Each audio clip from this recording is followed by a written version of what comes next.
The Dead Boys in Vincennes. Chapter 1. Assigned to duty.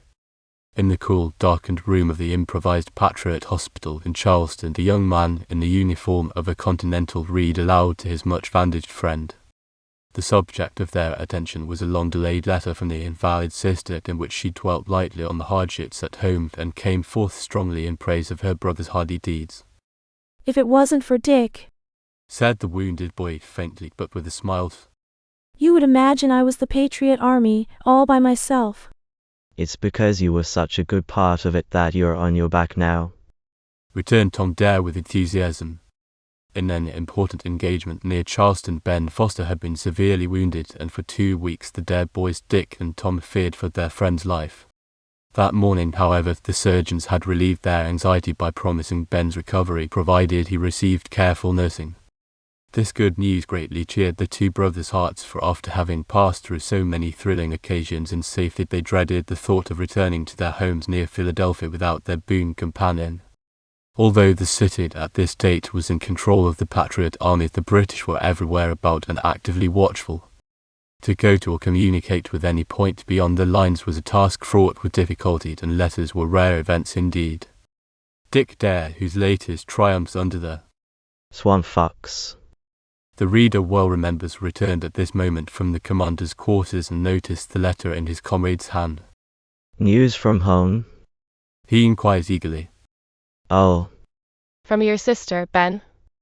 "No," rejoined Tom, bent on arousing his curiosity, for Dick's regard for Ben's sister was well known. "No," he jokingly said. "It's a letter from Fritz Schmuckenberg, inviting us to attend an affair at his country estate. I'll attend to Fritz's affair later on," Dick began.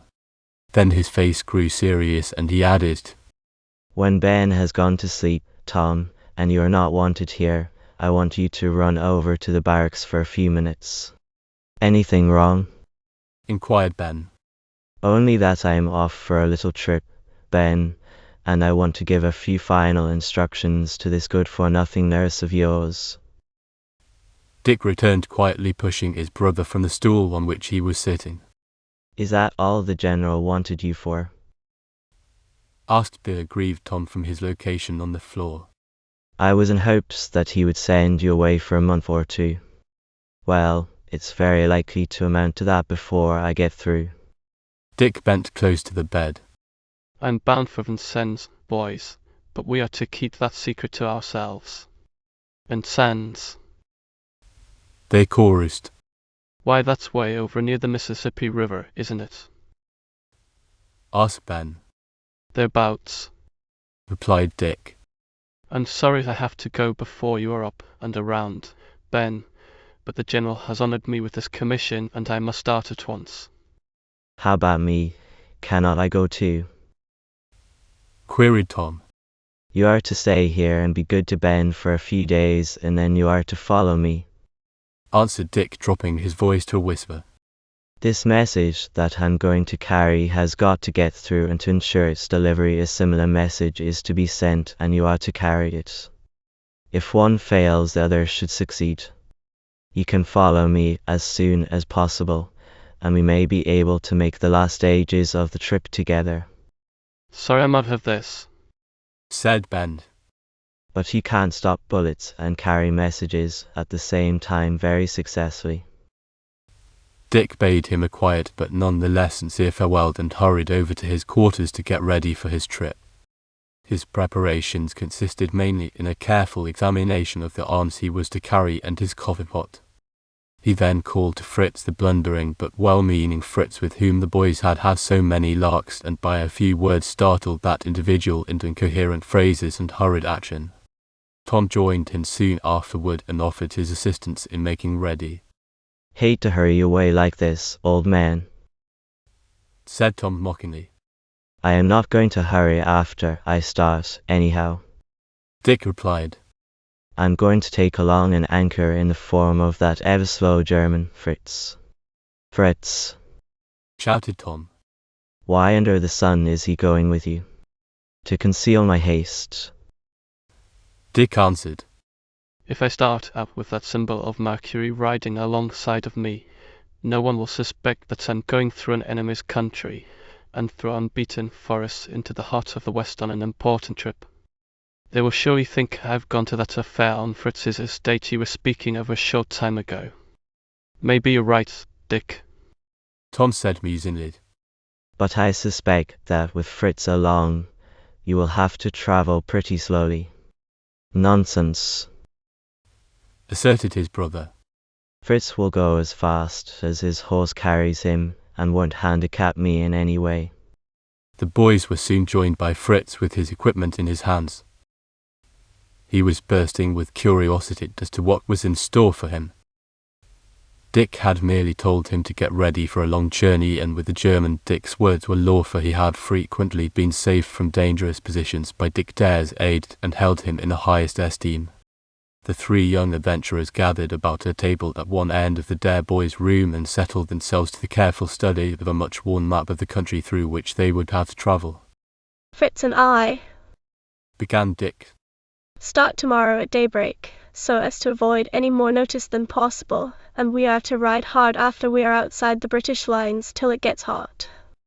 Then we'll just jog along, either stopping at a farm for our meals or cooking them ourselves, making whatever distance the country permits, and spending the nights, when possible, with Patriot farmers or in the open. 1 week from today you, Tom, will start for the same point. You are to take Tim Murphy with you. Tim is quick-witted, and you ought to be able to follow us rapidly enough to arrive at Fort Pitt about the time we do, for Fritz and I have to blaze the way. That sounds like a pleasure excursion, with the British, Tories, and Indians thrown in to add to the interest and keep us from falling asleep. Yes, that's the way it sounds. Responded Dick. But remember, young man, that we have to deliver that message exactly 1 month from today. Never. Cried Tom. Why, Dick, that's impossible. 1,000 miles with all those difficulties in front of you. I don't think that even you can do it, Dick. It has to be done. Said Dick quietly.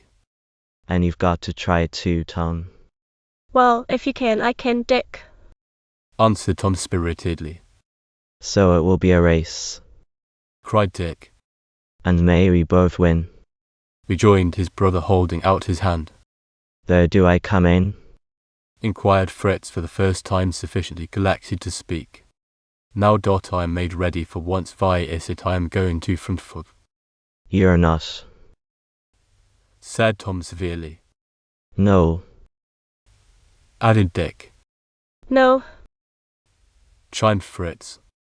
Then Dick, to help his confused comrade out of his difficulties, explained their proposed journey as clearly as possible, to the delight of the soldier, who welcomed an opportunity to distinguish himself in so important a mission, and who was moreover greatly pleased at the prospect of a trip with Dick Dare.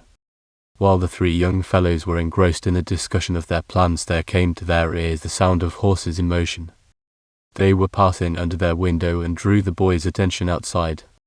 Our mounts. Shouted Dick. Our mounts were. Asked Fritz in a puzzled tone. You wait here, Fritz, and I'll bring them up. Said Dick, laughing, as he and Tom hurried from the room. They met the cavalry troopers leading 2 horses. At their entrance to the barn they made a careful examination of the animals by lamplight. A fine pair of horses. Said Dick. Seem pretty wiry. Ventured Tom, and then looking about he added, Wonder what happened to Fritz. We'll see about that. Replied Dick, giving his new possession a final and parting pat. They retraced their steps, and reaching the front of the house collided with Fritz. He had just ventured forth in an effort to find out what the others were doing. Your horse doesn't care to go up to see you tonight, Fritz. Said Dick in an apologetic tone. Horse? Echoed Fritz. Certainly. Replied Tom, having difficulty in restraining his mirth. I thought you said Imam Vas. Protested Fritz. That's a grave mistake on your part. Answered Tom, as pursued by the laughing Dick and the perplexed Fritz, he fled into the barracks. Time to turn in, I guess, as long as Fritz and I have to be up so early in the morning. Dick yawned.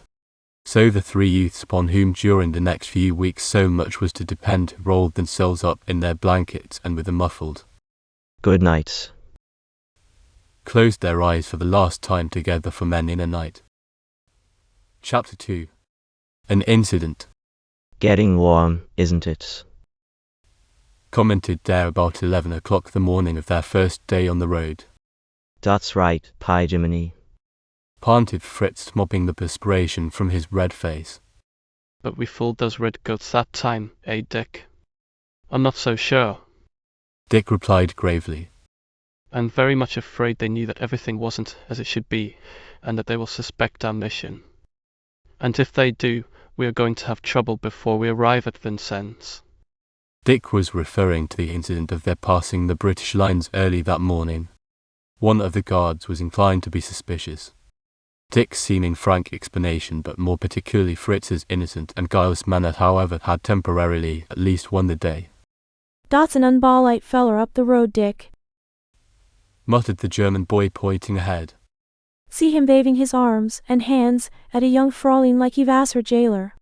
Dick shaded his eyes with his hand and surveyed the couple to whom Fritz had called his attention.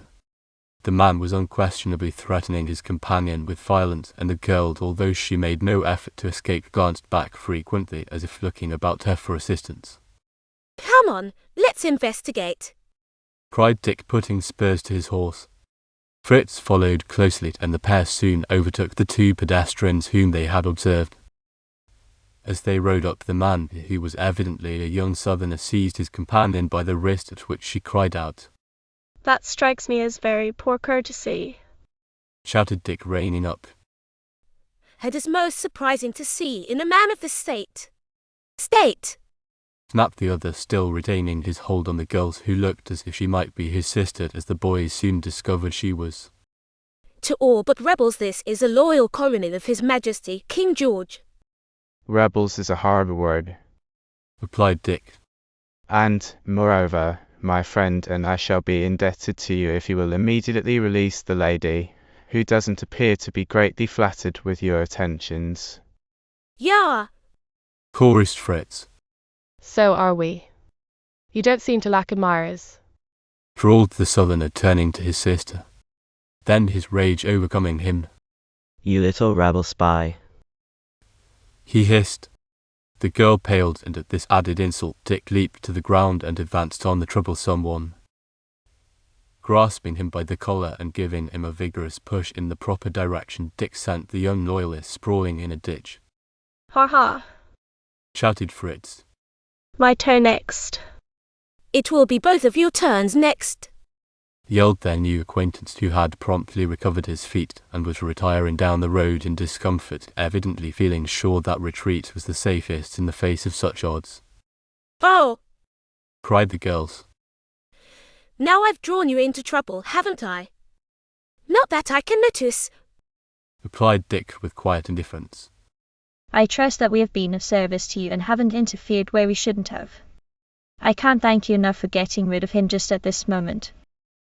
She replied.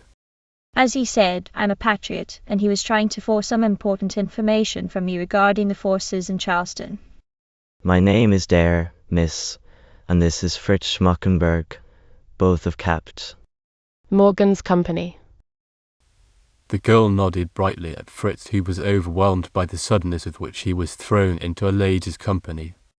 "My brother is very influential in the King's army," she said. "and now I'd advise you to hurry along if you expect to avoid any further trouble with him."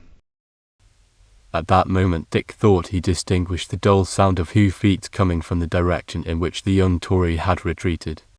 "Guess you're right," replied Dick. "But if we go on, what will happen to you?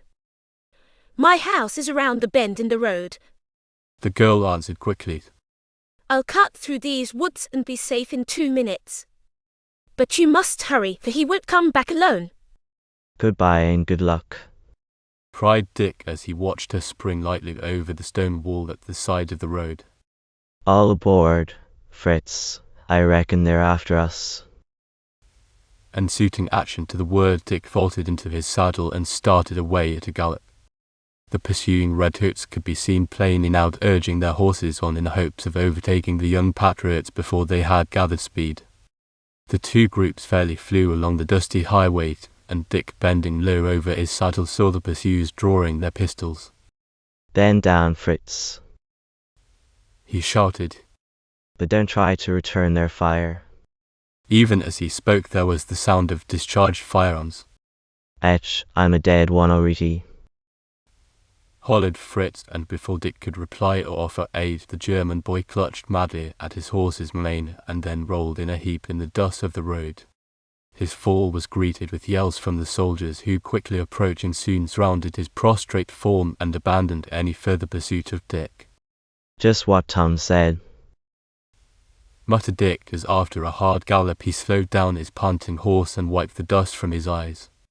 "Here, on the first day out, Fritz is captured and probably wounded seriously, and I can't go on my mission till I find out how he is and what I can do for him." Dick rode slowly onward for half a mile more and then turned off in the bed of a stream which crossed the road at this point. The brook rapidly narrowed to a rushing little fall, and here, completely away from sight or sound of travellers along the road, he jumped from his tired horse, permitted him a refreshing drink at the brook, and after hobbling him securely, turned his attention toward preparing a meal for one. Dick moistened a handful of flour with water, kneaded it with his fingers into a clinging dough, and set it aside while he built his fire. He was particular to pick out dry pieces of moss and hard twigs, for smoke was a thing to be avoided and the hard woods burned freest. Having gradually increased the size of his fuel and consequently the blaze until he judged it hot enough, Dick drew his hunting knife, cut 2 pieces of bacon from his precious stores, and laid them in the pan on the coals. The dough he now rolled into flat round cakes and placed in the pan with the bacon to fry. Carefully turning the cakes and bacon from time to time with the flat of his knife, he prepared a meal fit for a king, but destined to be eaten by an enemy of all kings. Dick fretted and fumed all that afternoon, and toward dusk ventured out from his retreat and rode slowly back in the direction of the British camps, whose exact whereabouts he had to determine.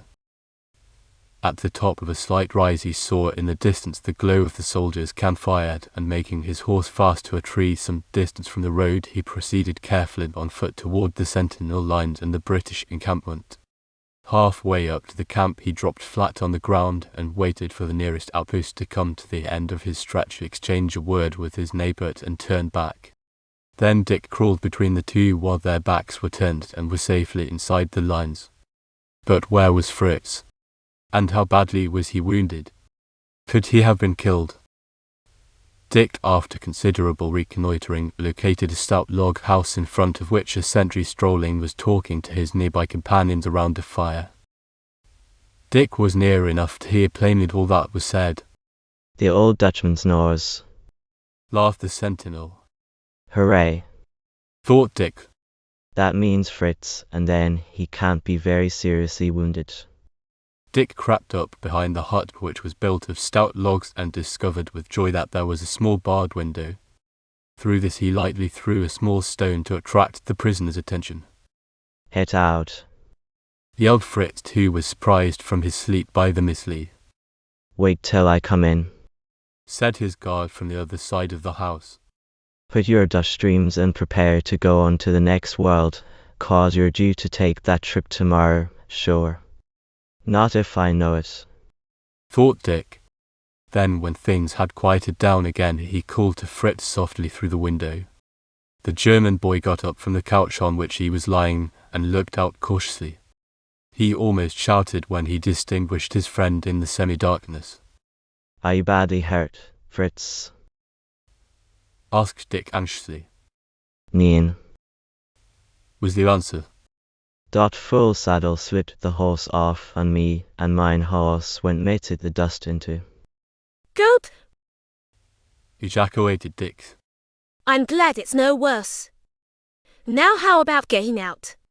"There is a chimney big enough," said Fritz. "and the door is only barred on the other side, but there is a soldier there." The chimney, then? said Dick. For we can't get past the guard at the door. Why haven't you escaped before this? Well, I fell asleep when they put me in here, and you woke me up just now, confessed Fritz sheepishly. Up the chimney now, quick. Ordered Dick. And be quiet too. Fritz disappeared, and after quite an interval Dick saw his stout comrade laboriously climbing over the top of the structure. But Dick wasn't alone in this strange sight. One of the soldiers saw him too, and yelling out the alarm sprang for his gun just as Fritz jumped to the ground. Dick leading, both started running through the woods. The two fugitives made a detour through the underbrush, tearing their clothes and making noise enough to guide the pursuing redcoats. Dick and Fritz turned sharply to the left, stepping quietly for a few paces, and found themselves in the opening before the very prison Fritz had so recently deserted, while the chase streamed by in the darkened woods and the cries of the soldiers roused the neighbouring fire groups to action. Into the hut, whispered Dick. It's our only chance. The woods are alive with troops and we'd be caught in no time. but I just got out, objected Fritz. And I don't. In you go. Said Dick, giving him a push, and following the hurried and astonished boy, he closed the door after them and stepped to the window. They have got us safe enough, if they only knew it, thought Dick. He turned to Fritz. They'll come back here soon to see how you climbed out. We've got to hide somewhere. Quick, they're coming now. Under that straw in the corner, Fritz. I'll take care of myself.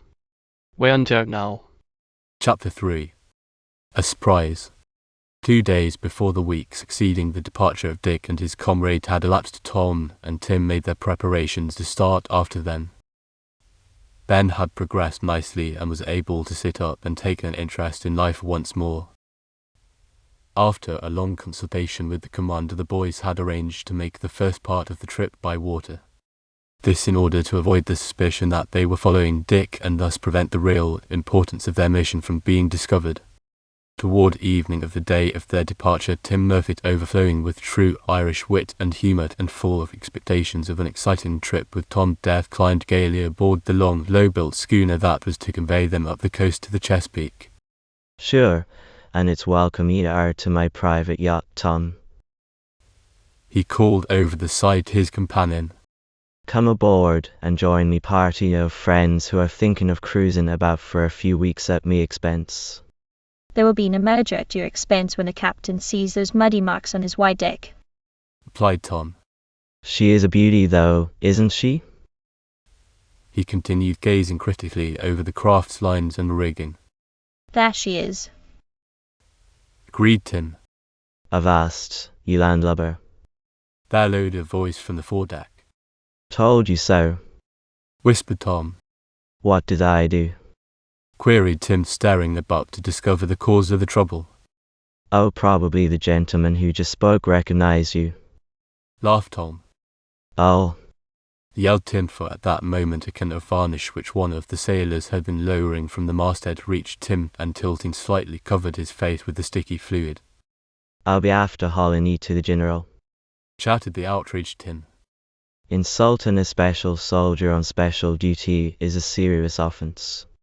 You look like a very special soldier, Tom managed to say between his bursts of laughter. The appearance on the deck of the captain saved Tim from further disgrace, and after extending a hearty welcome to Tom and his offended companion, he led the two boys below and showed them their bunks. Tim hurriedly got rid of the varnish and joined Tom in the captain's cabin. We're all sailors together when we are on board, boys, began their new host. The general has told me that you know something of sailing, and a little of navigating. Turning to Tom. So I'll ask you to assist the mate in standing watch.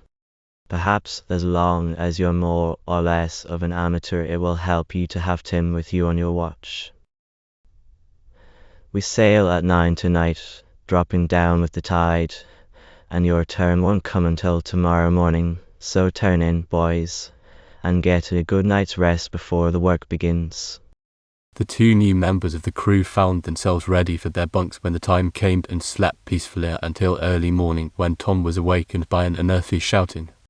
Sitting up quietly in his bunk, he rapped his head sharply against the bottom of the upper bunk, and before he had recovered his wits he was pounced upon by 3 sailors. More quickly than it can be described, he was bound and trussed like a fowl and carried forward along the decks. Here he was promptly lowered into the dark hold and found lying beside him the unfortunate Tim, gagged to prevent his shouts from disturbing the mutineers, together with the mate and captain in the same plight with himself. Meanwhile the hatch had been battened down, and nothing broke the stillness of the hold save the swish of the waves outside and the uneven breathing of his companions. After considerable wriggling, Tom was able to reach Tim's gag with his hands and finally worked it loose. Now keep quiet, cautioned Tom, or you'll have that pack of traitors back at us. Tell me what happened to you and what the meaning of this pretty affair is. You know as well as I do, returned the injured Tim. I woke up with half the bloody wretches jumping on me and tying ropes all over me, so I just hollered and here I am. The captain and mate are hurt, Tom said.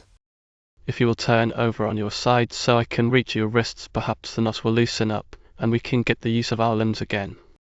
Then we'll look for some water to bring the captain around with. The knots were more trouble than Tom had expected, and by the time Tim was freed, the captain and mate showed signs of returning consciousness. Tim speedily released his friends, and together they loosed the two prisoners' bonds and chafed their wrists to restore circulation. A hasty tour of the hold revealed to Tom a half-dozen water casks and a canvas bucket in which he drew some of the cool liquid and returned to the side of the captain and his fellow sufferer. The water sprinkled on them soon stirred the two men into renewed life, and after gazing about for a few moments they both broke forth into imprecations against their faithless crew. Unlucky day that I ever shipped that pack of robbers, muttered the captain. A lot of Portuguese and Tories, probably well paid by their enemies of liberty, turning against their captain on the high seas. They'll hang to the yard arm for this, or I never saw a ship before. Yes, we'll have quite a long day's work hanging, all of them, won't we? Asked Tom. Seems to me that we are more apt to be those hanging decorations ourselves unless we can get out of their way before long. They'll be too busy tending to business for a while, answered the mate. From the sound of the water alongside, I judge there has blown up a pretty stiff breeze, and as far as I know, none of those villains knows any too much about handling a ship. Hope they know enough to keep her right side up, said Tom. Otherwise we'll be likely to gather no moss till we reach bottom. If they don't come down before night, the captain continued, we ought to be able to get into the little galley under my cabin and get the arms that we have on board. I don't think they are very well equipped with either guns or powder, though there is plenty of both on board. If they only give us time, we'll have the best of it yet, and then... The captain drifted on, half to himself, going over all the dire punishments the unruly crew might expect should he once get them into his power. The day wore on without any visits from the men ashore, and it was well toward dusk before the 4 prisoners heard the hatch above them being removed. If they find us with the ropes all off, they'll probably tie us up tighter than ever, said Tom in a hurried whisper. Back to the stern part of this old hull, grunted the captain. We can hide there for a few minutes, and I may be able to get the trap open into the musket room. We'd ought to be able to stand them off with clubbed guns until night, and then we'll make a try for the powder and shot.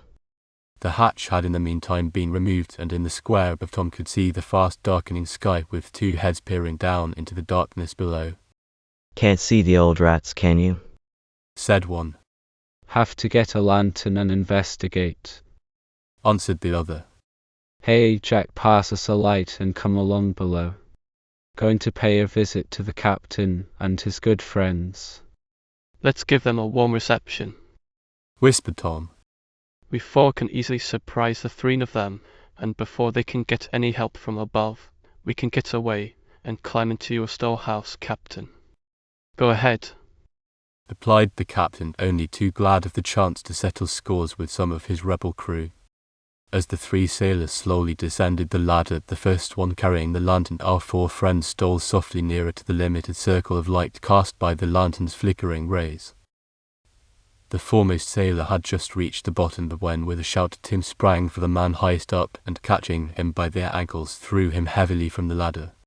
The other two, taken by surprise at this unexpected assault from the men they had supposed to be bound, made very little trouble for the three patriots and were soon rolled up in the same ropes that their victims had recently escaped from. The mutineers overhead, hearing the scuffle in the hold, crowded about the hatchway, shouting questions to their comrades. "Come down and see what's the matter," yelled the captain. "There's room for all of you in the same place your friends are stowed." "We'll keep up the talk," interposed Tom quietly, "while you get the trap open into the gun room." The captain hurried off into the darkness while Tim, the mate, and Tom kept up a running fire of comment with the sailors overhead. "Come along and join the bunch of us," yelled Tint in his best Celtic. "We're after holding a small reception in our private quarters." No response to his sally came from the hatch, and Tom noticed the gradual addition of a number of sailors with lanterns about the opening. "Hope there's enough of them left from this little tea party to trim ship," said the mate who had undertaken the duty of watching their three prisoners. "Guess they'll take good care of their own skins," Tom replied, "even if they don't show much regard for ours." "Your friends is having a fine time," shouted Tim, whom no situation could frighten. "and we'll all be glad to see yez with us if you'll only accept our invitation." "You'd better be careful, or they will be with us altogether too soon," interposed Tom. "Right you are," the mate continued. They won't stay away from us after they find we are unarmed for very long." The group on deck had evidently reached some conclusion at this minute, for a pair of legs followed by a long blue-jacketed body appeared on the upper rungs of the ladder, and the first of the sailors began a careful descent. He carried a long dirk in his belt, and the three on guard shouted to the captain that they would have to join him soon. "Hold up a minute, and I'll be ready for you," the captain replied. "Just a couple of shakes, and we'll be all right." The three patriots retreated into the darkness of the aft hold, and the first invader jumped to the bottom of the ladder, where he was speedily joined by half a dozen of his companions. "Let us out of this," cried the captive sailors who had been roped up by the boys. "Let us have a whack at them too. What's in these kegs?" whispered Tom to the mate, pointing to a small round object he had fallen over. "Powder," replied the mate. "Why?" Quick as a flash, Tom ran his fingers around the keg until he found the plug. Working this loose, a fine stream of black powder ran out and formed a little mound beside the keg. Tom hastily added more to this and spread it out in a thin line running toward the captain. Tim, grasping his idea, helped all he could to lengthen the thin trail of powder, and they soon had a fuse of considerable length running from the keg to the trap in the gun room. The mutineers were now starting toward the four prisoners, and as they approached to within a dozen yards of the keg, Tom cried out, "Keep back or we'll send this old boat to the bottom. Another step and I'll touch off these powder kegs in front of you." Chapter 4. An Encounter. After seeing Fritz scramble onto the heap of straw in the corner of the hut, Dick's eyes roamed about the enclosure in search of a place to conceal himself. He could hear the redcoats returning to the clearing after their fruitless pursuit of the two boys, and he knew that there was no time to waste before getting out of sight. Suddenly he hit upon the best remaining hiding place, an old grain chest in the corner, and quickly raising the lid he climbed inside and lowered it. For a while all was silent, and just as Dick had decided that it would be wise to get out of his new residence and look about, he heard the indistinct murmur of voices and heavy footsteps sounded on the cabin floor. "The rebel got out through the chimney," said the first voice. "Go along. He was too fat to get out of there," said the second. "Oh, I saw him, as I told you," repeated the first. "And if you hadn't been asleep on your job you'd have seen him too. Well, I don't care how he got out. So long as he's gone we can't help it." The disgruntled trooper replied. "For one, I'm glad he's out of this cozy box. I'm going to camp in here myself. Ought to be room for 4 or 5 of us, I guess." Another redcoat chimed in. "And there's a nice stack of straw for my bed." "Poor Fritz," thought Dick. "Caught again. Well, if I'm able to get out of this I may be able to help him again." I'm afraid coming back here was a bad plan the way things are working out. A dispute had arisen, however, amongst the soldiers as to who was entitled to the heap of straw, and after some scuffling and much wordy war they agreed to leave the straw where it was, and all slept on their blankets. Hope Fritz doesn't get up and thank them for leaving him alone. Dick thought. And now, with this pleasant little addition to our party, however are we going to get away? The soldiers were soon rolled up in their coverings, and despite the excitement of their recent chase they quickly dropped off to sleep, as Dick could tell from the constantly growing volume of snores. After allowing all the time he felt he could to let his unwitting captors drift soundly into the land of dreams, Dick carefully raised the cover of his bin and stuck his head out to look around. The fires outside had died down and the light inside was very scarce indeed. Suddenly Dick heard a rustle from the straw pile, and he realized that Fritz had about exhausted his ability to keep motionless. Dick quietly raised himself over the side of the box, and stepping cautiously over two sleeping redcoats, crept to the hiding place of Fritz. How to uncover his friend without making a noise was a problem, but proceeding with great care and skill he gradually removed part of the straw from Fritz, and whispering to him to be perfectly quiet till he finished, Dick gradually had the German boy free of all trouble, and together they tiptoed to the door of the hut. Directly outside, however, some more of the soldiers were sleeping, and both Dick and Fritz, in their eagerness to get away from their surroundings, stumbled over one of the sleeping forms and immediately aroused the enemy to a knowledge of their presence. The yells of the startled redcoats filled the woods, and with Fritz dashing madly after the fleeing Dick, the two quickly reached the outskirts of the camp. I see the horses. Hunted Dick. We must try to get yours. Law, get me a horse. Answered Fritz between breaths. Myself won't carry much more. Although the soldiers were heard not a great distance back, Dick dashed to the tether rope and slashed it with his knife. At that moment the trooper guarding the horses sprang upon him, but Fritz had presence of mind enough left to grab him about the waist, and the two rolled on the ground locked in each other's arms. Fritz's horse was on the end of the line, and grasping the halter to secure him, Dick shouted and slapped at the nearest trooper's horses to stampede them. He was more successful than he had hoped, and the frightened animals turned and galloped off in all directions, many of them heading for the pursuing redcoats. The confusion that resulted was a great help to the two patriots, and as Fritz had freed himself from the clutches of the soldier he had been fighting with, the two boys made their escape in the darkness and soon picked up Dick's horse at some little distance from the camp. I'm more than thankful to be out of that, said Dick earnestly when they had galloped a little way along the road. But where do we sleep? Asked Fritz. For myself, this is a hard day. Sleep? Echoed Dick. We won't get any of that before noonday, I guess. We've got to keep moving while the darkness helps us. They had now covered a mile or more along the road, and Fritz was drooping in his saddle from exhaustion when, without warning, from the road ahead a figure cried, "Halt!" The command was accompanied by the ominous click of a musket hammer being raised, and as Dick pulled at the bridle of Fritz's horse and attempted to wheel them both, he felt himself grasped by strong hands. Despite his efforts, he was quickly pulled from his mount. Fritz was soon placed beside him, and the leader, after gruffly cautioning the boys to be quiet, gave the order to march, and the band with its prisoners in their midst moved on in the direction which the boys had been following. Evidently they had ridden into their ranks before discovering the presence of anyone else, and had fallen easy victims into their hands.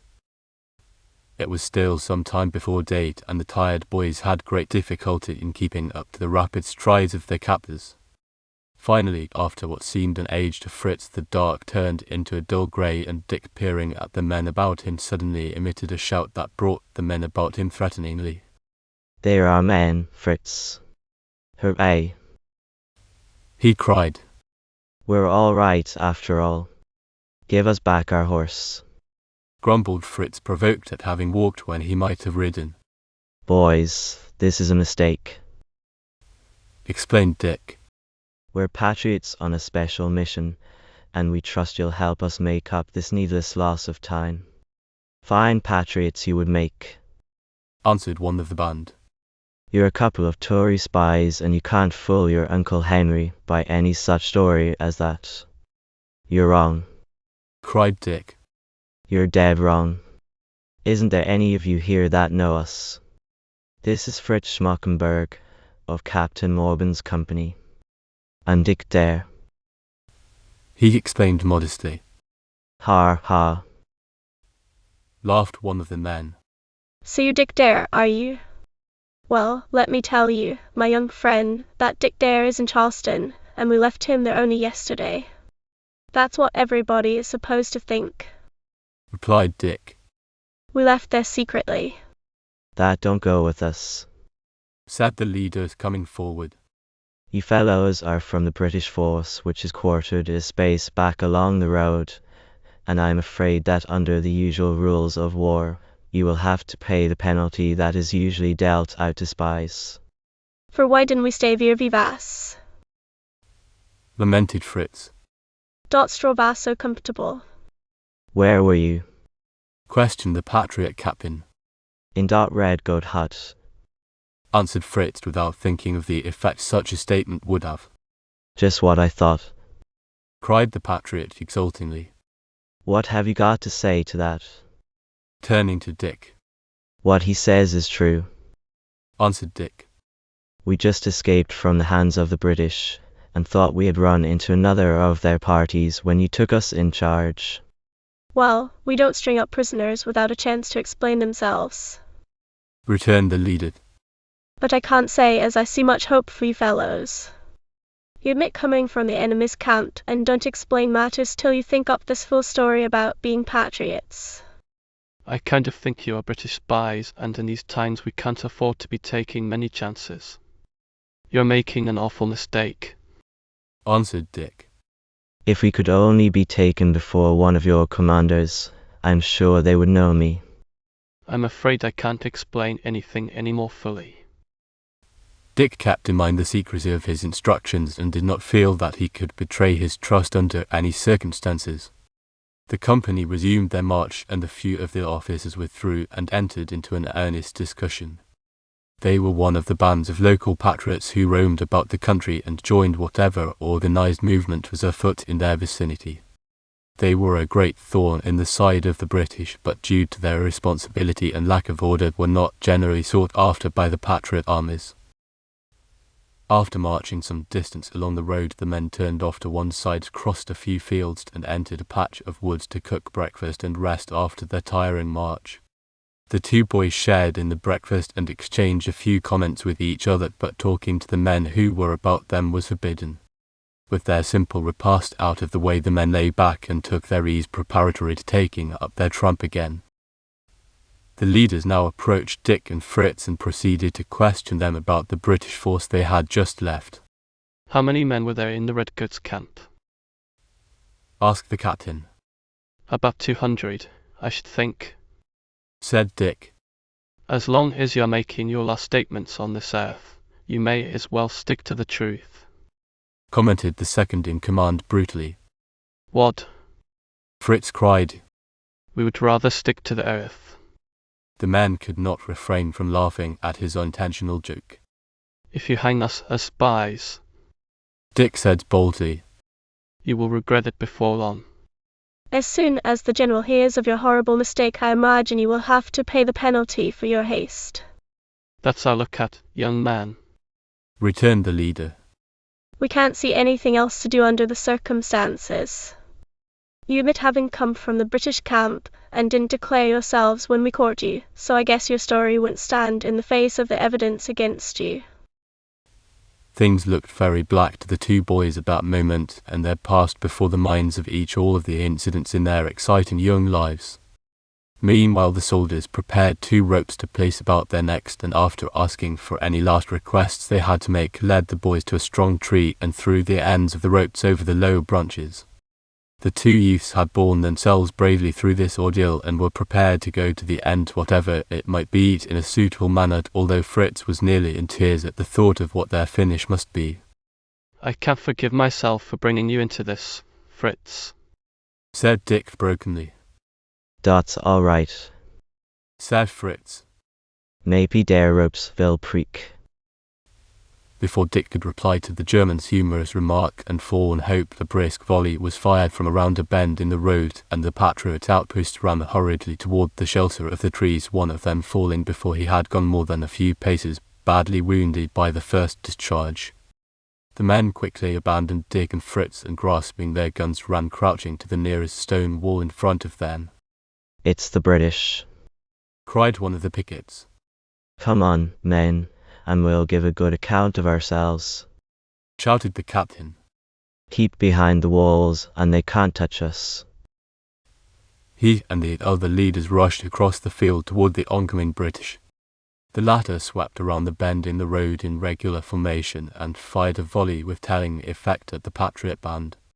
The leaders, more impetuous than the men, suffered severely, and all of them dropped either dead or wounded. The men, however, kept on and without further loss gained the shelter of the stone wall.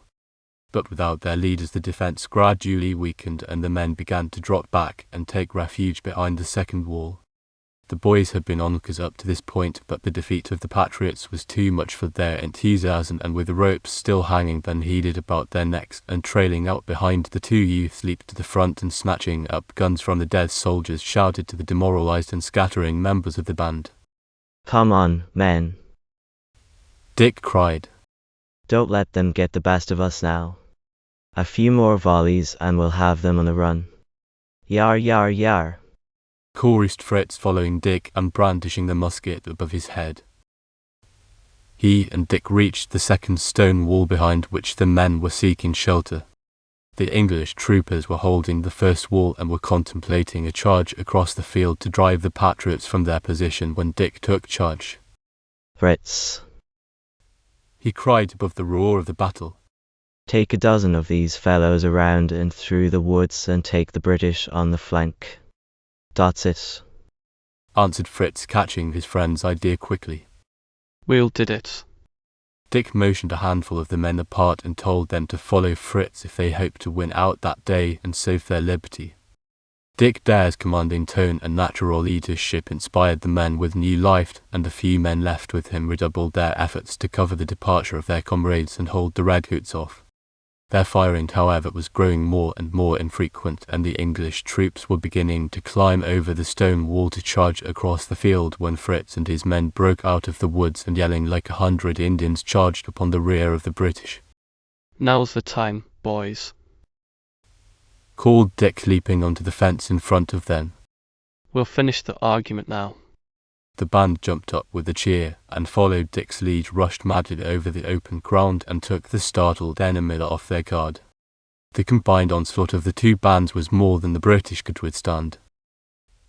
After a few minutes of hand-to-hand conflict, the English broke and fled headlong for the road. The exulting Patriots followed them for some distance, making several prisoners, and at last, wearied with the long encounter and the pursuit, they dropped back and collected at the scene of the opening of the fight.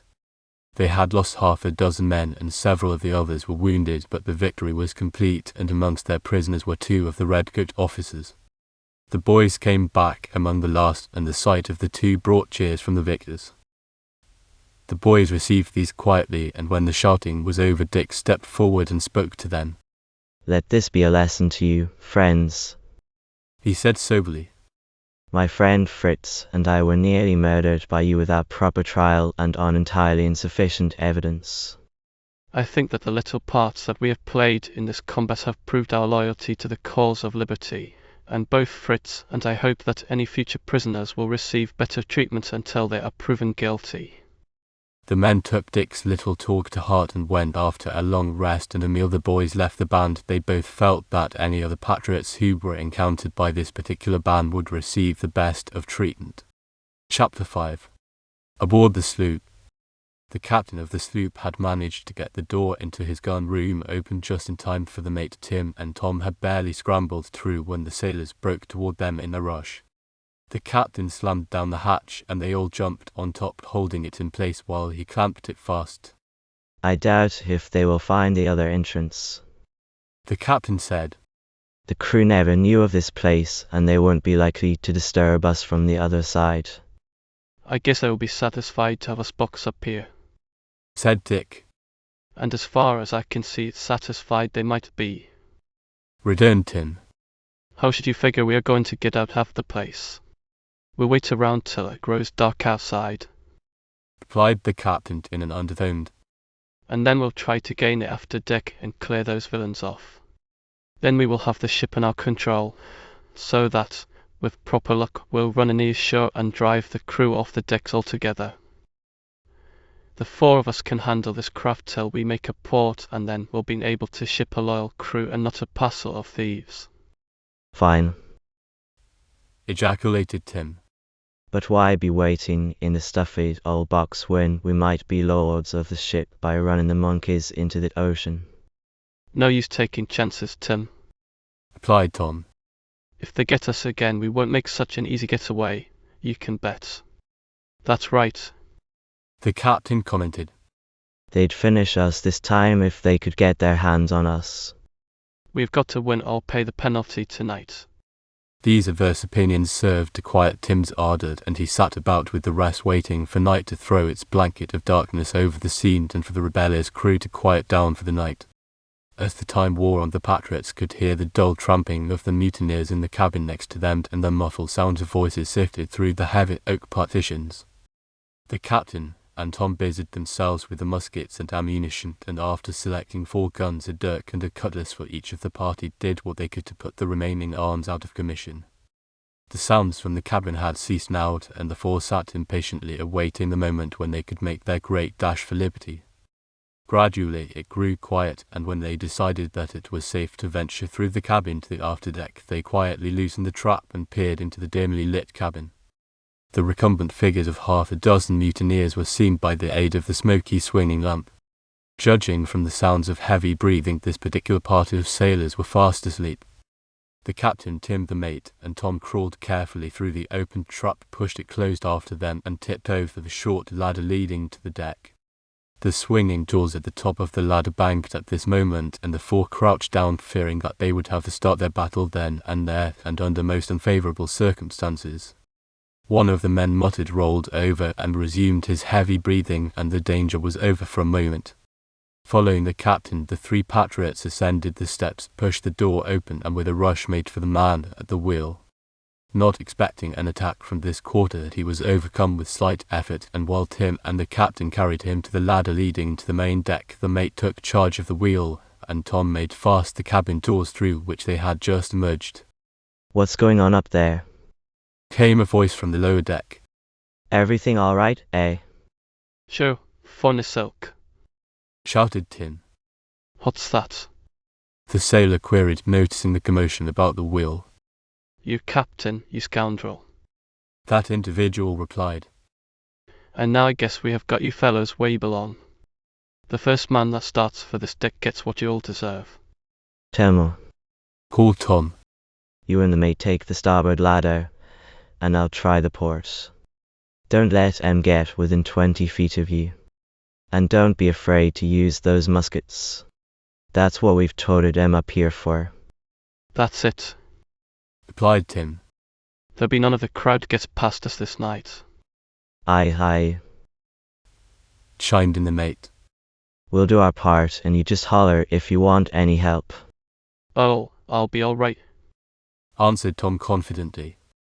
I don't think those fellows are armed, and I guess these guns won't appeal to them very favourably. Hardily, yelled the captain. I'm going to try to hold her on the other tack, and see if we don't fetch up somewhere near the shore. Let her go, responded Tom. Guess the nearer that we get to land, the better it will be for us. We can't do much toward working the ship, the captain said. But I don't see why we can't hold her in the right direction as long as we have control of the wheel and the mainsail.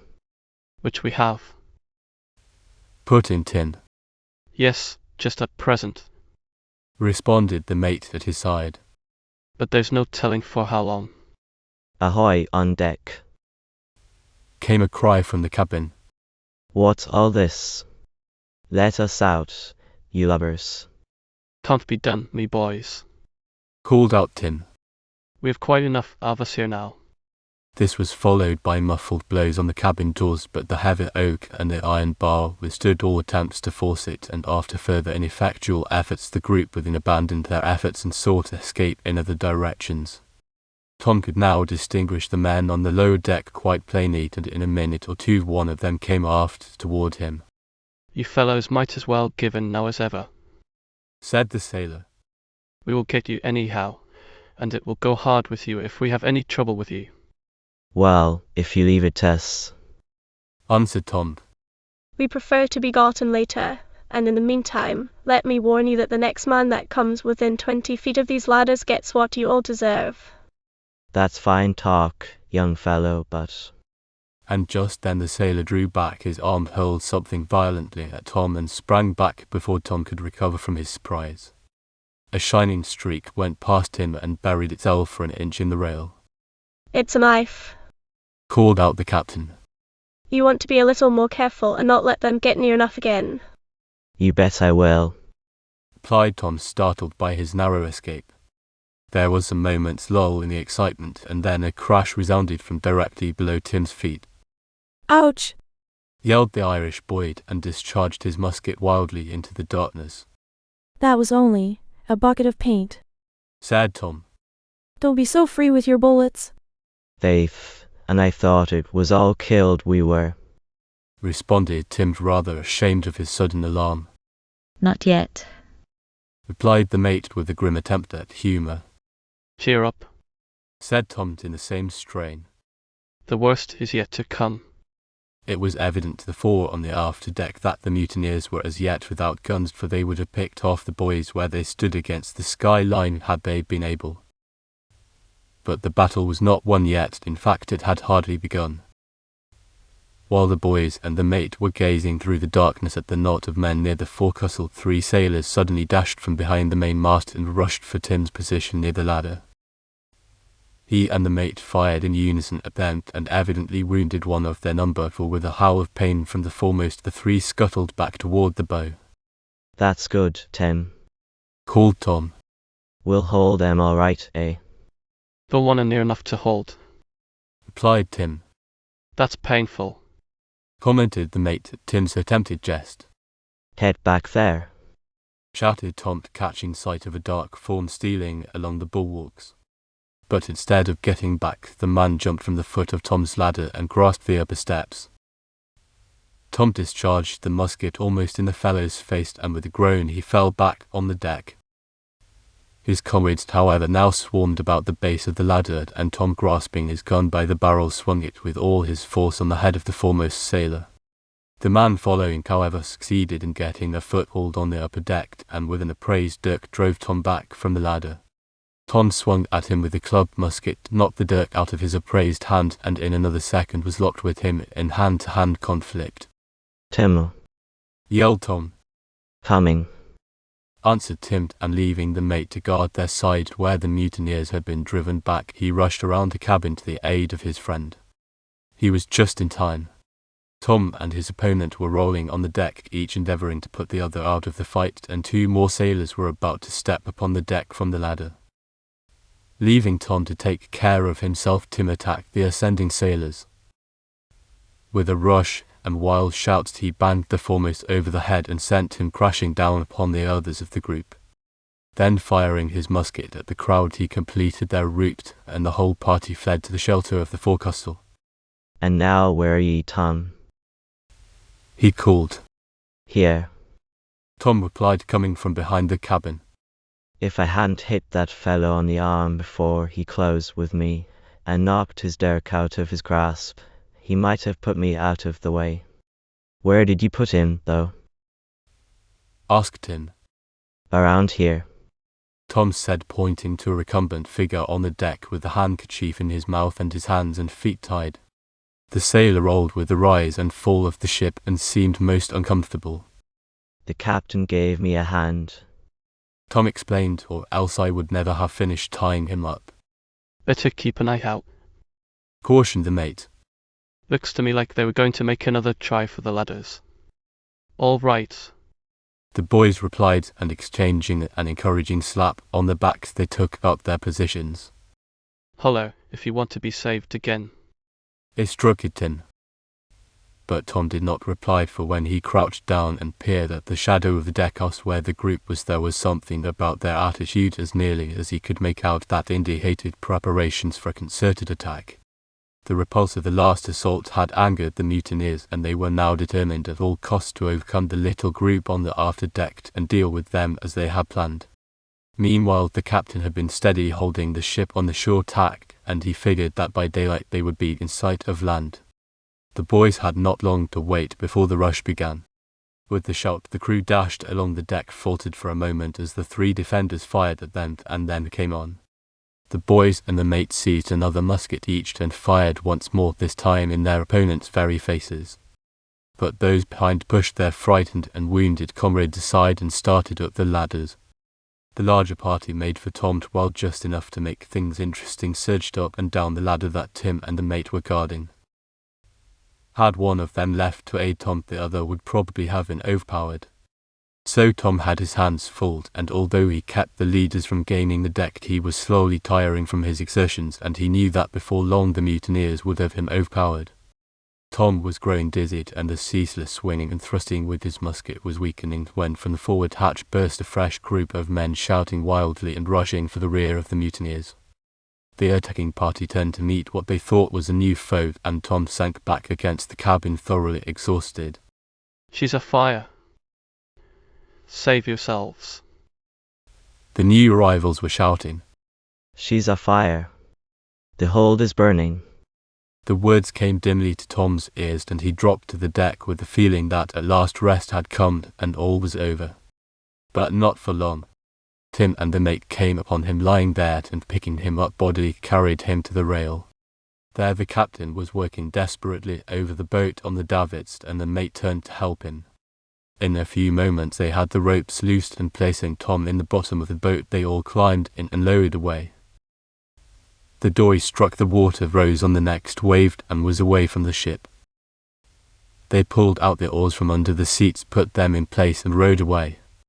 The sailors were rushing wildly about the deck seeking some means of escape. "Great heavens!" ejaculated the captain. "That hold's full of powder. They'll all be blown to kingdom come." The little party was staggered by the sudden destruction that was overtaking their enemies, but there was nothing they could do, and they must save themselves. The rowers redoubled their efforts, and before they had gotten any great distance from the doomed vessel, the waters were shaken with a great blast, and a pillar of flame shot up into the night, and the light showed the two halves of the ship split apart, with the balance of the sailors clinging to the wreckage and trying to climb aboard the floating skeleton of the wreck. Chapter 6. On the march. The long fight and their narrow escape had so tired Dick and Fritz that after going a few miles further the two patriots decided to make camp and get a much-needed rest. They had gotten fairly well along on their trip, and in spite of their forced halts had covered a good deal of ground. The boys turned aside from the road, dismounted, and leading their horses struck into the woods for a space. When they had reached a slight hollow far enough from the path of travel to conceal their fire, they threw off their kits and undertook the preparation of a meal.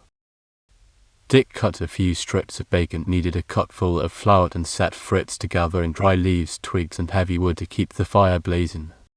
They were both dog-tired, but neither uttered the slightest complaint, and by the time the coffee was bubbling and the bacon sizzling over the campfire, both boys felt a great deal better and fell to with keen appetites on their rough meal.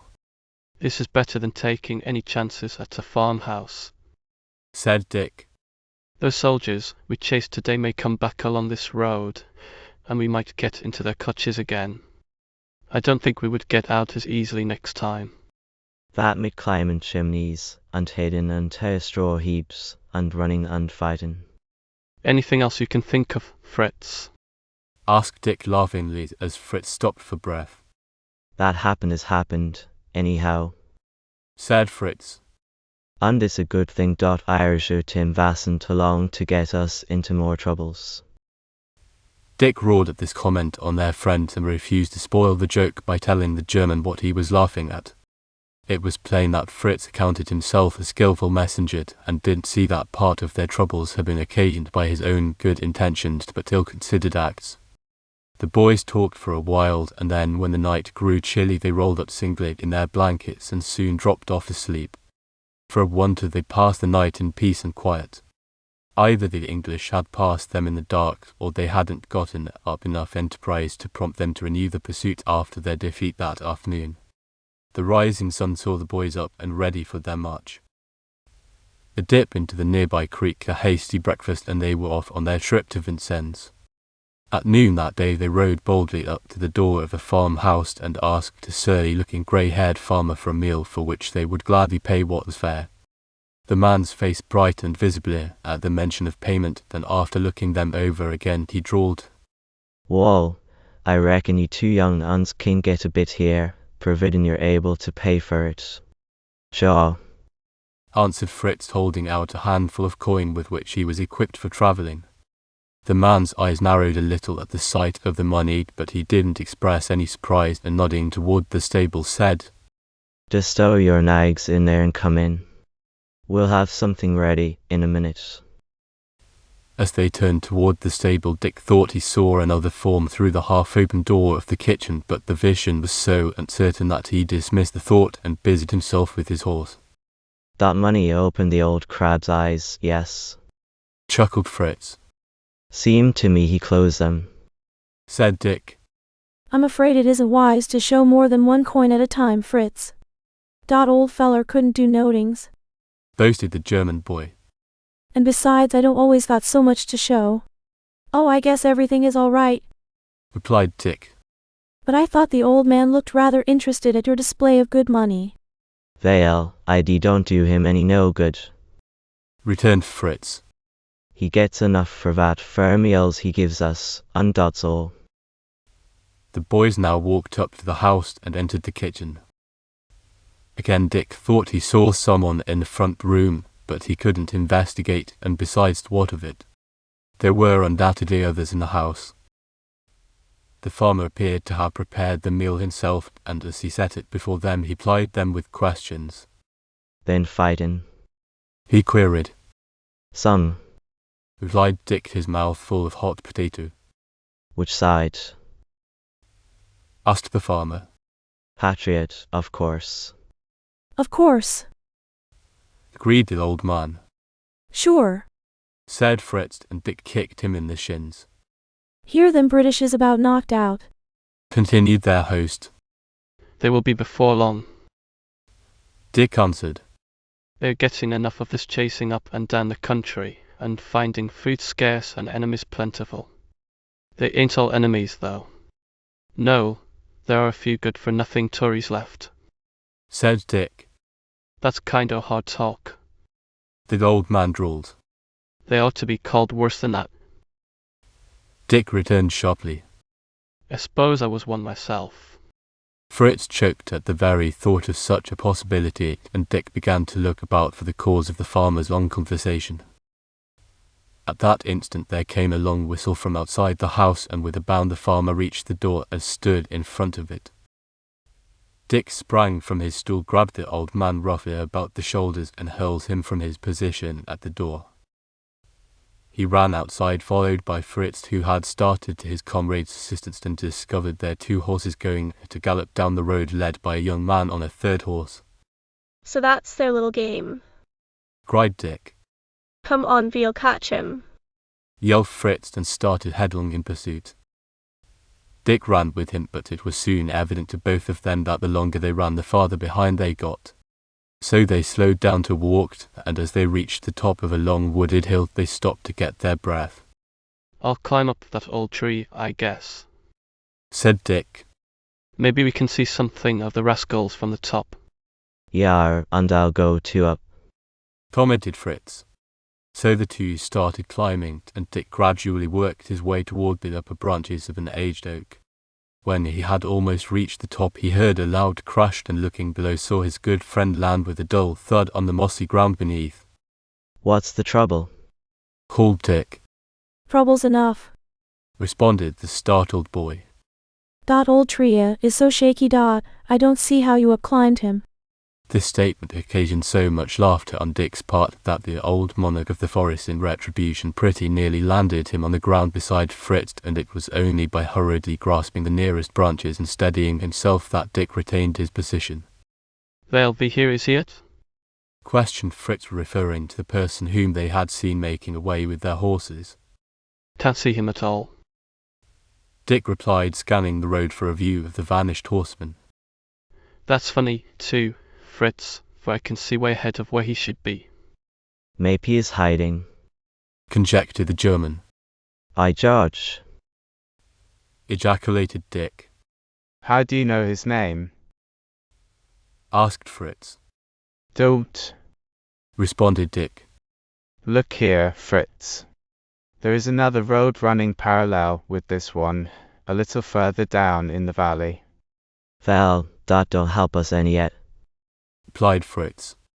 One road is enough to walk on. No, yes.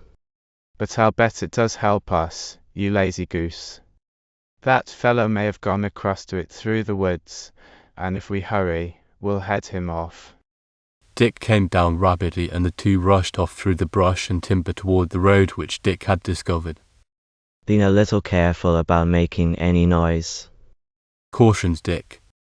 If that fellow hears us floundering about in this way, he will take alarm and ride off again, and then where would all your tree climbing and running help you? Hi golly, running is bad, but no more shaky trees for me, replied Fritz. They could now see the opening ahead of them where the road ran through. It was a rough log tract, and unless in a desperate hurry, no one would think of galloping over it. The two boys crouched behind the wall of foliage that reached to the road's edge and were almost ready to abandon all hope of meeting their man when from down the road came the sound of whistling, and presently the young Tory and the trio of horses came in sight. The youth evidently assumed that he was now perfectly safe from pursuit and was proceeding leisurely back to the farmhouse with his prize. Probably he would have soon left the horses in the woods and then have gone to the farmhouse alone to get the lay of the land, but if such had been his intention, it was rudely interrupted by the two patriots whose mounts he was so calmly leading. With a shout which could be heard a mile, Dick and Fritz leaped from their ambush and grasped the startled Tory's horse. Fritz held tight to the bit, and Dick grabbed the young farmer by the leg and pulled him out of the saddle.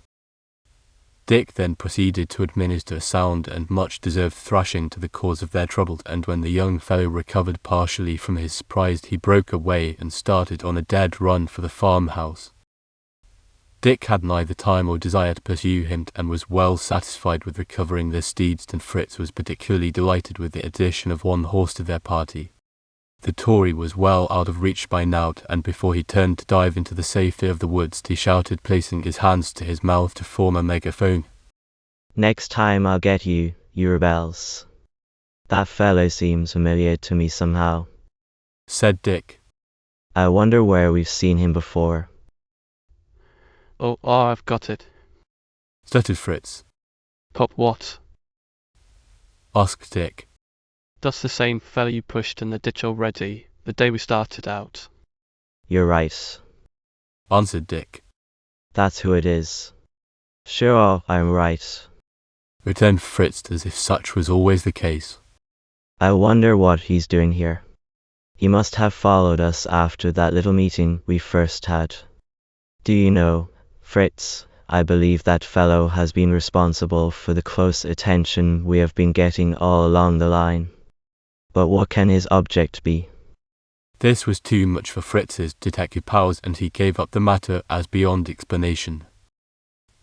But Dick didn't, and it bothered him for some time as they rode rapidly along with their captive horse tugging at the line behind them. The log road seemed to take the right direction, and rather than search through the woods for the main highway, the boys held to it. It was comfortable riding here too, and the overhanging branches served to keep the hot afternoon sun from bothering the travellers. The boys rode in silence, broken only by occasional comments upon their stormy trip thus far, and sometimes they spoke of the small wild furry folk scampering away through the underbrush, aroused by the intrusion of these strangers upon their domains. The calm of a warm summer afternoon in the forest settled upon the boys, and they were both glad of the relief after their continued excitement and vigilance. Dick's thoughts travelled back to their home up north and lingered longer than necessary on a very close relative of Ben Foster's, namely Ben's sister. And when he recovered with a guilty start from those pleasant memories, his mind roamed again to Ben himself, lying in the Charleston hospital with Tom and Tim, bless them, watching over him. They too were perhaps underway by this time, and before long they would either meet where the trail struck in across the mountains, or they would be travelling very closely after one another. And yet in the unforeseen future one of them might fail to complete that journey. But no, Dick refused to entertain such discouraging thoughts. Dick came to with a start. He had been dozing there in the shade of the great forest trees. In fact, Fritz was still half asleep in his saddle. The horses had walked steadily on all this time, however, and now they were back in the main roadway again. "Wake up, old man," called Dick. "Well, Elmo, yawned Fritz, coming back to earth. "We have got to keep our eyes open now," said Dick. And they did until some time after nightfall, when both of them, tired with the day's march, climbed from their saddles, walked back into the sparsely covered timberland with their horses, and prepared for another night in the open. Chapter 7. On the beach. The day was just beginning to break in the east when the little wave-tossed boat bearing the Patriot survivors of the ill-fated ship drew in sight of land. The first bright rays of the rising sun showed the low fringe of shore to the fore in the boat, and it was a very welcome sight indeed. Tom had now recovered his strength and was anxious to take his place at the oars, but although his comrades were tired out with several hours rowing, they refused to allow him to exert himself till he had fully recovered from the strain of the night's battle. Tom's part in that fight had been the hardest, and he had certainly shown himself to be a true dad, fearless and strong in all circumstances. As the light grew stronger, Tim, who was in the boat, exclaimed, "Faith, and it seems to me they are cooking our breakfast for us." Although the rest had no idea who They referred to, all looked towards the distant shore, and it seemed, as Tim had said, that several thin streams of smoke were rising and joining into a heavier column above the treetops. "Looks like signs of an encampment," said Tom. I wonder whether they are friends or enemies. "Friends or enemies makes no difference at all," answered Tim. "We'll not be able to keep on cruising in this little tub much longer, and if they are enemies, sure we'll be after telling them we have but just left a good boat belonging to the sailors of King George, which will be but the plain truth, and that of all the grand company that sailed to fight the enemies of the king, we are the only ones left. It might be a wise thing to evade arrest or imprisonment if they are English troops," said Tom. "but we'll hope they are patriots till we know to the contrary. What do you think about it, Captain?" "Well, it's certain that I don't want to be penned up till the end of this war, and it seems to me that if we all stick to Tim's story, we may remove any suspicion and be allowed our liberty." Sure, and in this game it's only right and proper to keep your liberty, replied Tim. And remember, Tom, you have got work ahead of you before we get to where we are going, interposed Tom quickly, anxious to have everything regarding his journey kept as secret as possible.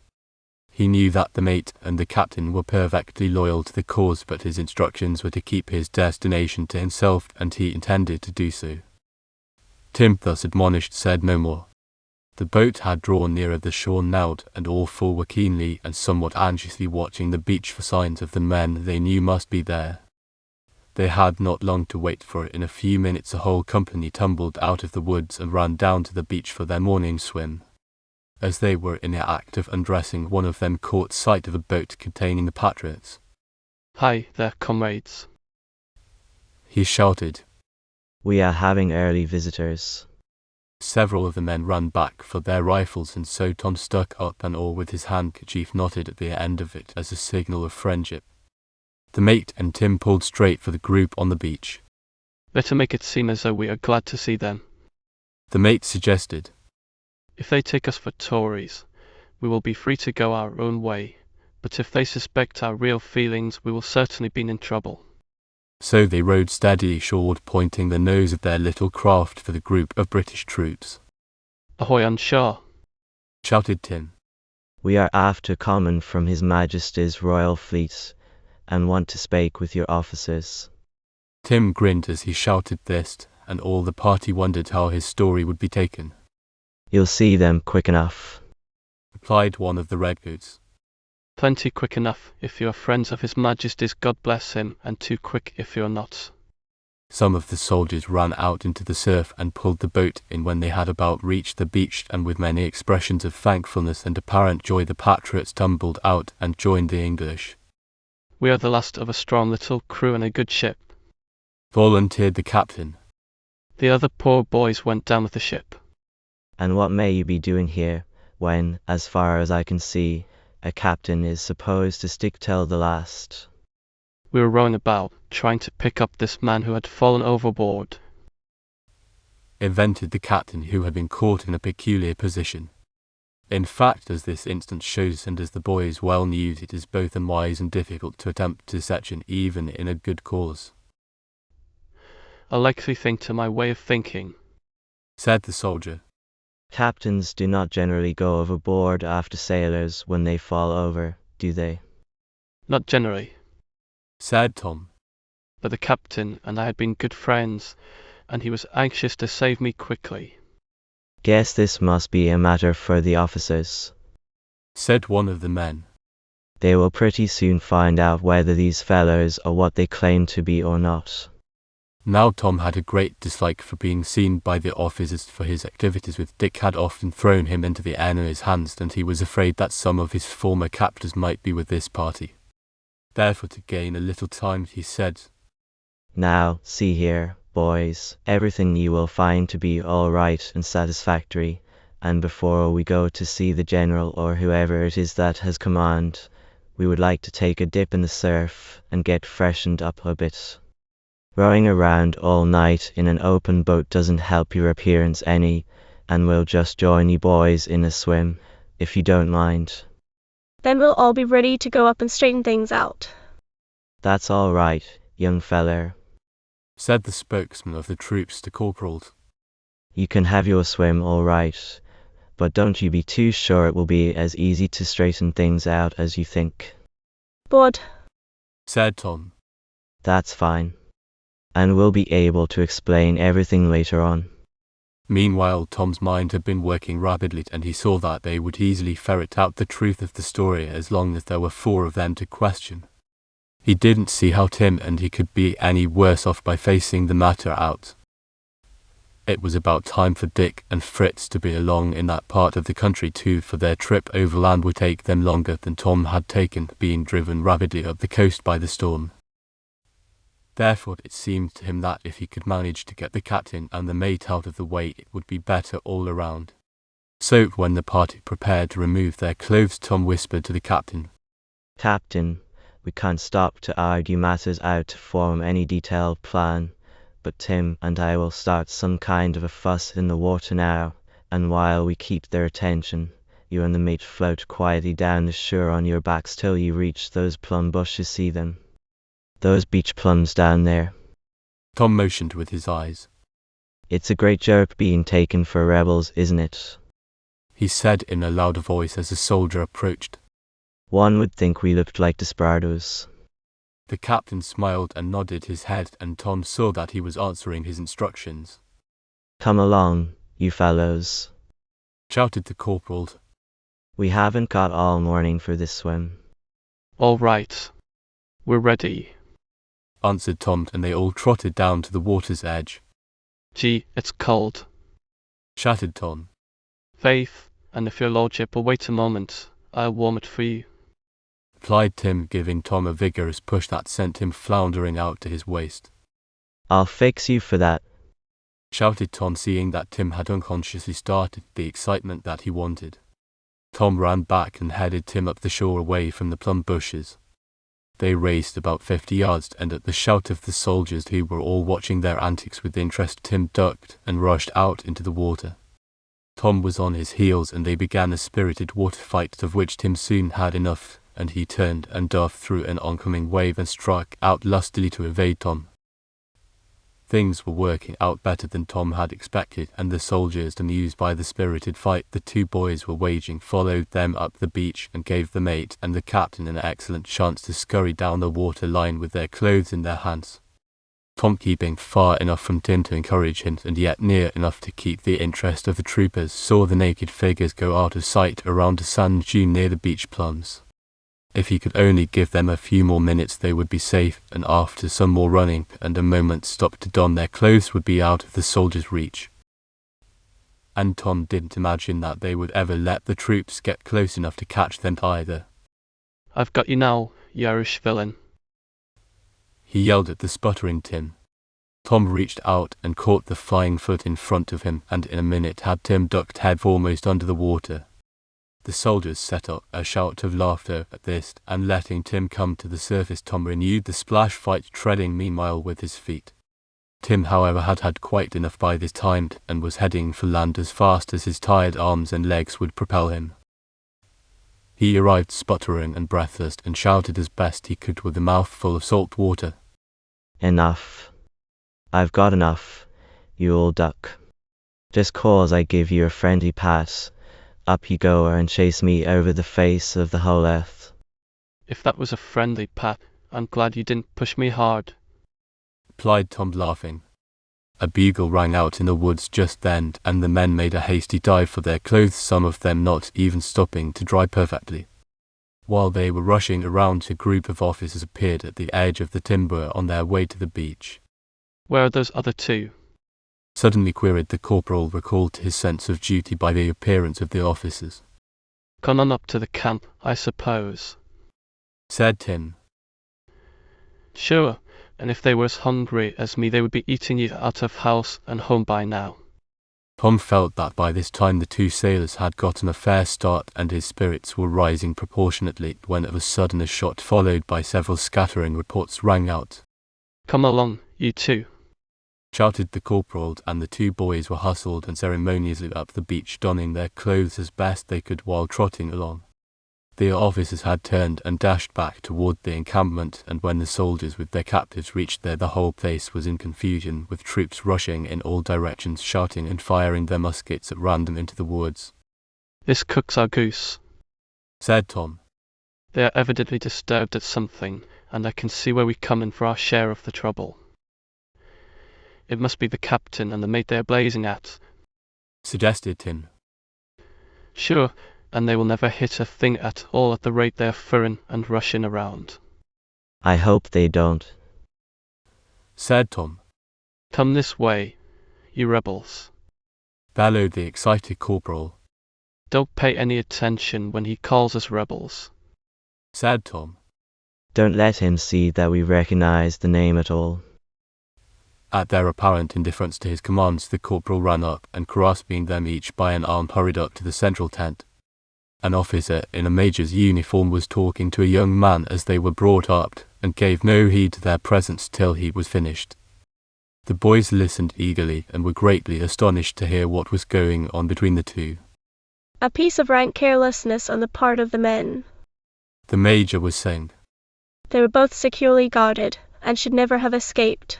But the minute our backs are turned, these hired troops forget their duty, and everything else but themselves, and give those rascals a chance that they didn't overlook. There'll be the dickens to pay when this gets to headquarters," said the young fellow in civilian's clothes. "We've got to get them again, or we will have to pay for it.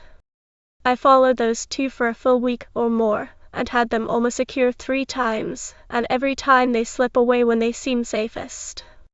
When we get them again, we'll have to let nothing stand in the way of their safe return to Charleston." Don't worry, we'll get them again. Returned the major. With this force at our disposal, 2 young fellows like that can never successfully escape us for long. They better not, or we might as well stay away too. Replied the young man. And, besides, I have a little personal matter to settle with one of them.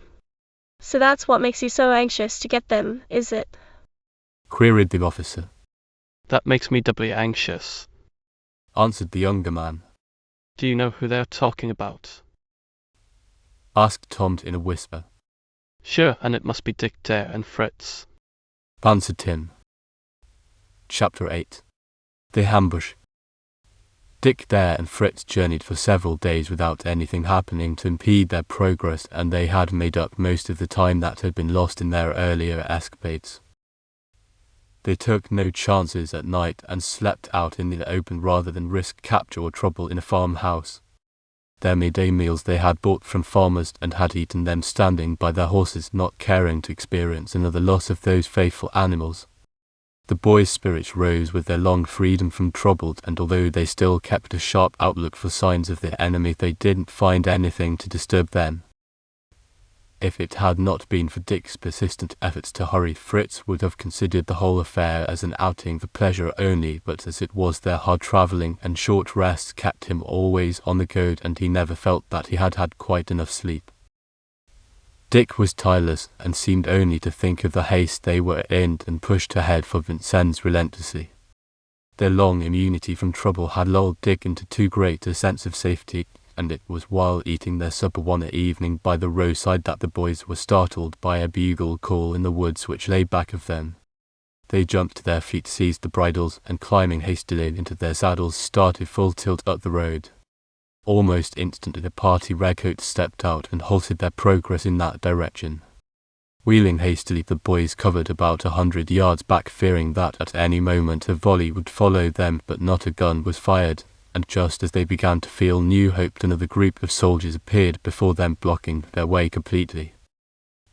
Dick turned desperately toward the fences at the roadside, but the road was lined with red-coated, grinning troopers.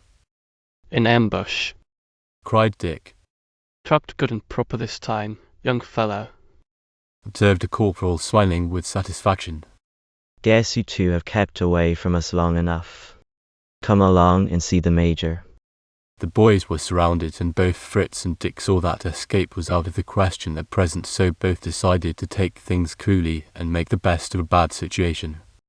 The major, accompanied by his brother officers, stood in the road as the captives were led up, and showed his satisfaction at their capture. Dick and Fritz were both startled to see the young southerner with the group, and he in particular seemed immensely pleased to get the boys again. You two have led us a pretty chase, and should be working in a better cause, said the major. But they're on the wrong side of the fence this time, said the young fellow Dick had rolled into the ditch the first day out. And that dear boy has been almost hanged so many times that the general will take great pleasure in finishing the job this time, I'm sure. It seems that we are your prisoners, said Dick, turning to the officer. I trust you will save us the indignity of being insulted by that young boy at your side. Seems to be some little feeling, eh? chuckled the officer. All right, my young bantam, you and your friend can join the men, I guess, and we will see that your company is selected most carefully. That's impossible in this troop, said Fritz to Dick, but no one else heard him. The two patriots were placed on horseback, and with their wrists tied together and a rope passed to two troopers, the company passed on up the road. They turned out from the main road soon and pitched camp on a wooded slope leading down to the seat, where the sound of the breakers soon lulled the tired redcoats to sleep. The boys were placed near a large fire and were securely guarded. Dick and Fritz were both tired out, and after seeing that there was no immediate hope of escape or help, both rolled over and joined their captors in slumberland. Early the next morning the camp was astir, and the boys saw the men prepare for a dip into the surf. It would be dandy to have a little plunge in those breakers, said Dick. How about you, Fritz? Yeah, I suppose it would, but I bet it's cold, replied the German, rubbing his eyes. Can we go along with you men? asked Dick. I'll see about it, answered one, walking toward the officers' tents. He returned in a moment with a favourable reply, and in a jiffy the boys were racing down the sands with the first group of men. After an invigorating plunge in the cold waves, the boys dressed and returned to the camp. All there were astir by now, and the two prisoners were conducted to the centre of the encampment and left in charge of two soldiers.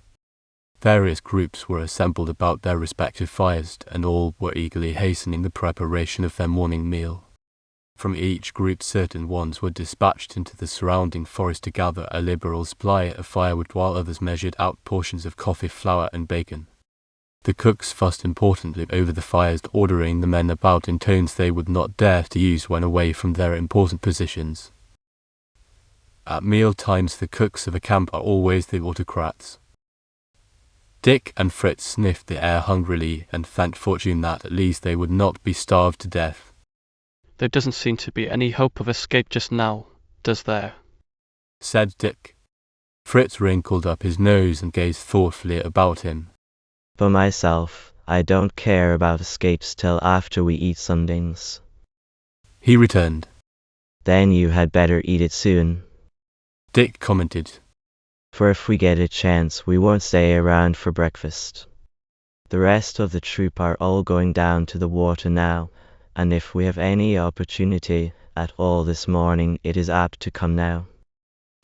As Dick had said, the balance of the troop, by far the largest part, were leaving for a dip in the ocean, while the breakfast preparations and prisoners were left in charge of the first little company who had gone in when the boys did. Let's wander over by the beach and watch the crowd, suggested Dick. All right. That's as good as anything.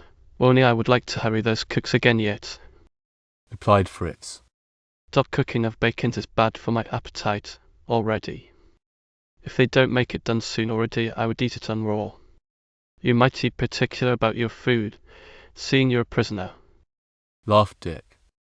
In this war it is no fair to torture prisoners, answered Fritz with spirit. And that's what those redcoats is doing me too. Look at that out there, exclaimed Dick Dare, pointing as he spoke to a little dark spot bobbing on the waves in the distance. The boys had reached the edge of the trees by now and were forbidden by the soldiers to go any further. Fritz shaded his eyes with both hands and squinted in the direction indicated by Dick. Looks like a log, said Fritz. Not to me, replied Dick. Seems to me that there are people in a small boat. Wonder what they can possibly be doing out there at this time of the morning.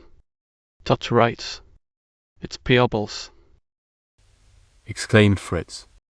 And they are going this way.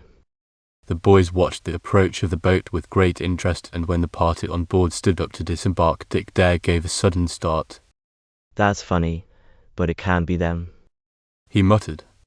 Fritz, do you see anything familiar about the figures in the boat? He questioned in an eager whisper.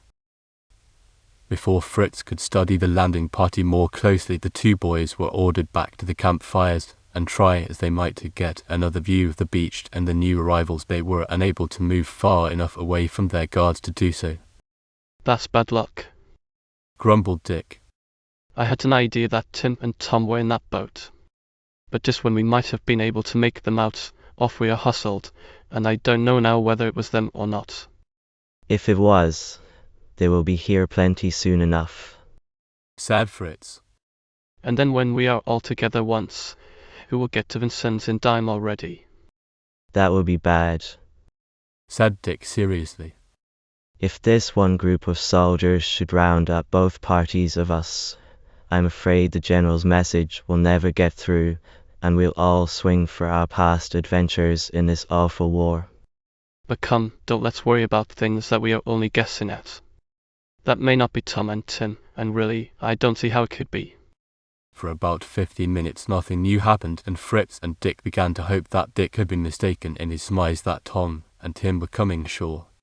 Then of a sudden they heard a great crashing in the woods where the horses were tethered, and shouts of, I'm aboard, mate, and shake him out, Captain, came plainly to their ears through the trees. The soldiers about the fires grabbed up their guns and dashed into the woods toward the horses, and the boys could see for one brief instant two galloping forms go thundering off through the woods toward the road. The muskets cracked and the troopers shouted dire threats at the two men, but although the chase soon drew out of sight, Dick didn't think that either of the men had been hit, and at the rate they were going he was quite sure that they would not be overtaken. The excitement of the moment had left Dick without thought for his own situation, and it was Fritz who realized that for a moment they were alone. He heard the officers returning to camp from the beach, and grabbing Dick by the arm he scurried off in a direction halfway between that taken by the pursuing soldiers and returning officers. Never mind the breakfast, Fritz cried, abandoning his greatest need in the excitement. Let us out get. Good boy, exclaimed Dick. You have your wits with you today for sure. They had no time to talk further, however. The returning soldiers would soon be hard on their trail, and without horses they had but a slim chance of making good their escape. The confusion and the two parties, however, helped them more than they had hoped. They reached the road, crossed it, and entered the woods on the other side without being seen. Dick and Fritz ran on until they felt that if they did not rest soon their heads would burst. Stumbling along, keeping the sun over their right shoulders, they finally came out upon a great body of water. It was the Chesapeake, and both of them dropped flat on their stomachs and bathed their tired heads in the cold salt water. This is all right, if we can only get a canoe now, said Dick, standing up and feeling greatly refreshed. It don't look so very fine to me, replied Fritz. We are here together, yet with nothing to eat, nothing to shoot with, and nothing to go somewheres with. Nothing to be hung with either. You better remember that and be happy, said Dick. We were comfortable in the British camp maybe, but we had a noose waiting for us sooner or later, you know. And we'll keep it waiting already, responded Fritz, very much cheered by this viewpoint. Chapter 9. In camp. Bring those two in here, said the Major to the corporal who was holding Tom, Dare and Tim. He retired to the tent and sat down on a small stool beside a camp table. The boys were pushed forward into the tent and stood before the British officer. There was no fear in their glances, and in fact they seemed the coolest members of the party. What have got to say for yourselves? Questioned the Major severely. What have we got to say for ourselves? Repeated Tom, speaking to gain time. That's what I said, snapped the officer. Come now. Who are you? What are you doing here? And what explanation can you make for the escape of your two companions? Praises be, shouted Tim. So they did escape? Only temporarily, replied the Major. And kindly remember, young man, that you are in the presence of an officer of His British Majesty, and we don't permit interruptions from prisoners. That last expression explains our standing in this company, I presume, said Tom. May I ask why we are considered as prisoners, when there seems to be no apparent ground for holding us? There's plenty of reason for holding you two prisoners, replied the officer. You came ashore without any good reason for being out in an open boat all night. Your two companions escaped for the time being after stealing two of our horses, and in the excitement two very important prisoners managed to slip away from their guards, thus causing us any amount of unnecessary trouble and annoyance. You have a good deal to answer for, and no good answers to give as far as I can see. Well, to begin with, we were the survivors of a wreck. Our ship blew up, and the captain, mate, my friend, and I escaped in the dory that we landed in, replied Tom. I guess our reception was not cordial enough to inspire the other two with any desire to stay, and they just departed by the easiest route they could find. I don't see why we should be held responsible for their actions, nor for the escape of your other prisoners. Where were you bound when you were wrecked? Questioned their captor. New York, replied Tom, doing some hasty thinking. We were going to land and go down to Philadelphia, where we live, after transacting some business in New York. What took you so far from home? Queried the Major. We worked our way down on a coasting schooner, replied Tom, referring to a previous experience and trying desperately to lighten the aspect of the bad situation they had fallen into. Your story isn't convincing enough, replied the officer, and Tom's heart sank at his words. I think we'll keep you with us for a while, and see what else we can find out about you. You look a whole lot like that very slippery rebel spy we are chasing, and maybe you know him. Who is that? Asked Tom with apparent indifference. Dick Dare, replied the Major, watching Tom closely. But Tom was already sure of whom was meant and never blinked an eyelash. You boys can join the troops, continued the Major, and understand that any attempt to escape will be at your own risk. I think you will bear a little watching. I want to protest against such treatment, Tom said hotly. And if we get the opportunity, I will report this to those who will make you regret this affair. With that he and Tim walked out of the tent and sauntered over to a fire. The soldiers were finishing their interrupted breakfast, and at a nod from their old acquaintance the corporal, the boys sat down and joined them. Both of them were famished and the food was very welcome. Shortly after the meal was over, camp was struck and the boys were given horses to ride and instructed to keep in the center of the troop. These look like Dick's and Fritz's horses, said Tom. They haven't any of the usual army trappings, and the equipment seems different from the rest. Two of the troopers rode in the camp wagon as their horses had been appropriated by the mate and the captain in their dash for freedom. Tom and Tim were considered more secure on horseback and in the center of the troop. The party rode to the edge of the bay along the road, and then several of them dismounted and closely inspected the shore for traces of any of their fugitives' footsteps. They had only gone about half a mile in this fashion when they came upon footprints leading to the water's edge. It was here that Dick and Fritz had rested after their long run through the woods. The spot where they had come out and marks down to the water's edge were all that the troopers could find, and as there was no sign of a boat having landed or pushed off, the officers decided that the boys had kept in the shallow water near shore to hide their further trail. The troop was therefore ordered forward, and all the forenoon they cantered briskly along the shore road, following the turns and twistings of the irregular shore line and making frequent detours to avoid the deeper creeks that ran into the bay. They did not stop but for a few moments at noon, when a hasty bite was snatched by the men and horses, and the latter were given a breathing spell. Still there was no sign of the fugitives, and the two boys, Tom and Tim, were as elated as their companions were discouraged. Dick and Fritz must have gone the other way, said Tim late in the afternoon. Or else they got hold of a boat of some kind, said Tom. I'm inclined to think it was the latter, for the other direction would have led them back toward the camp and would have delayed them further on their journey. If these good fellows only keep going at this rate, they will get us within striking distance of our destination. And them never guessing how kind they are, chuckled Tim. If they only knew how glad we are to go along, they would probably face about and cart us back again. We must try to gain their confidence, Tom went on quietly. If they do get hot on Dick's trail, and we are free to give them warning, we can be of more use staying with them than by escaping.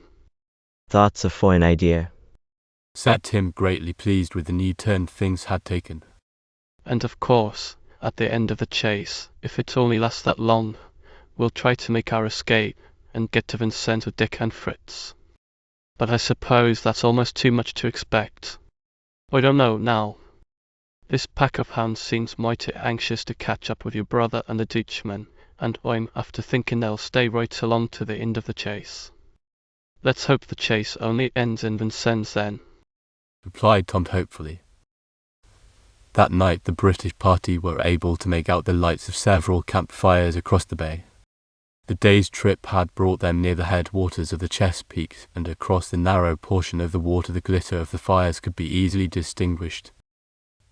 A council was held by the officers, and they determined to make an early start in the morning and endeavour to reach the end of the bay before the party on the opposite shore, so that if their prey were with the other group and travelling in the same direction, they might be within striking distance. The night passed without adventure, and the two boys made considerable progress toward getting friendly with the troopers by relating stories while seated about the fires in the evening. From the talk of the soldiers, carefully guided by veiled hints from Tom, they learned the history of Dick Dare's and Fritz's adventures since they had left Charleston. The soldiers recounted their many encounters with the two energetic patriots, and were especially bitter about their defeat by the boys and their friends some days back on the road. Tom and his companion could scarcely refrain from laughing at the thought that these men were so innocently telling Dick's own brother and one of his closest friends how these two troublemakers had outwitted the forces of His Royal Majesty King George III. The troopers soon tired of telling of their poor success with Dick and Fritz, however, and rather than seem too curious about the other boys, Tim encouraged one of them to tell a story of one of the European wars that the troop had engaged in. The man was noted for his odd tales and needed but sufficient coaxing and an appreciative audience to launch into one of his yarns. All right, the soldier replied to Tim's urging. Some of us boys were in the regiment when this happened, and remember the incident, but if they can stand for an old story, I'll let you have it. Go ahead, said two of the older men. You can make an old tale sound new, anyhow. Thus encouraged, the soldier launched forth on his yarn. It was a strange regiment, that old one of dragoons. He began. There were men of all lands in that band, and under the Red Colonel it was a rare fighting force. We were always in the front of everything, and when finally a 10 days truce with the French was decided, we were all glad of the rest. There was only one Spaniard, I forgot to say, in the whole regiment, for somehow or other, those fellows weren't much in favour of us, and we didn't trust them any too fully. This fellow had been with us for a number of years, and had time and again proven himself true to the regiment and his comrades. We were just at the foot of the pass through the Pyrenees when the truce came, and the Spaniard fellow, who was a captain then, and very friendly with the colonel, asked for a 10-day leave of absence. He gave some excuse about long absence from home and about going to see his mother, and the colonel allowed him to go. He took his sword and his musket with him and disappeared along the track toward the mountain passes. There were some in his own troop who didn't love their captain any too well, and in particular the young lieutenant who was directly under the Spanish captain would have been glad to have him out of the way. Therefore, before half of his 10 days were up, reports of an ugly nature began to circulate. They were somewhat to the effect that the captain had accepted an offer from our enemies, and had gone over to them with information that would be of great advantage when the truce was over. His friends indignantly rejected all such suggestions and said that the captain himself would deal with the parties who started such rumours when he returned. But the 9th and then the 10th day came and passed, and the captain didn't return to his place in the regiment, nor to disprove all remarks that had been passed in his absence. After 12 days, the colonel, very much against his wishes, but in accordance with his duty, had the captain deposed from office and read out of the regiment. Here the soldier paused, and Tim, who was very much absorbed in the narrative, said, "And did the man never turn up again?" "Oh, to be sure," continued the British trooper, "and that's the story. On the 13th night there comes a challenge from one of the outposts, and the Spanish captain answers the call. 'Halt,' says the guard. 'Who goes there?' 'Friend,' replied the captain. 'I'm captain of Troop B.' 'Captain Thornton is captain of Troop B,' replied the sentry.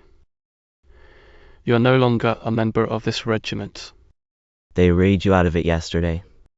The colonel had been attracted by this disturbance, and he ordered the former captain to be brought before him in his tent. 'Well, what made you break your promise in this way?' queried his anxious superior.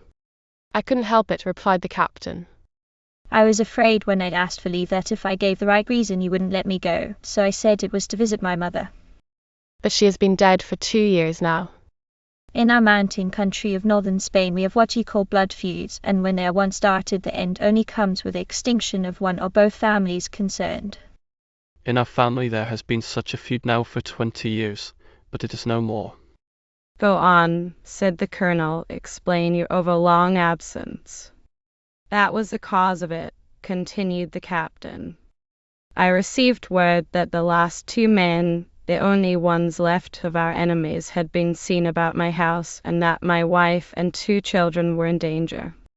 I hurried to their aid. In crossing the pass I lost my musket, and succeeded only in reaching my house in the dark, without any firearm.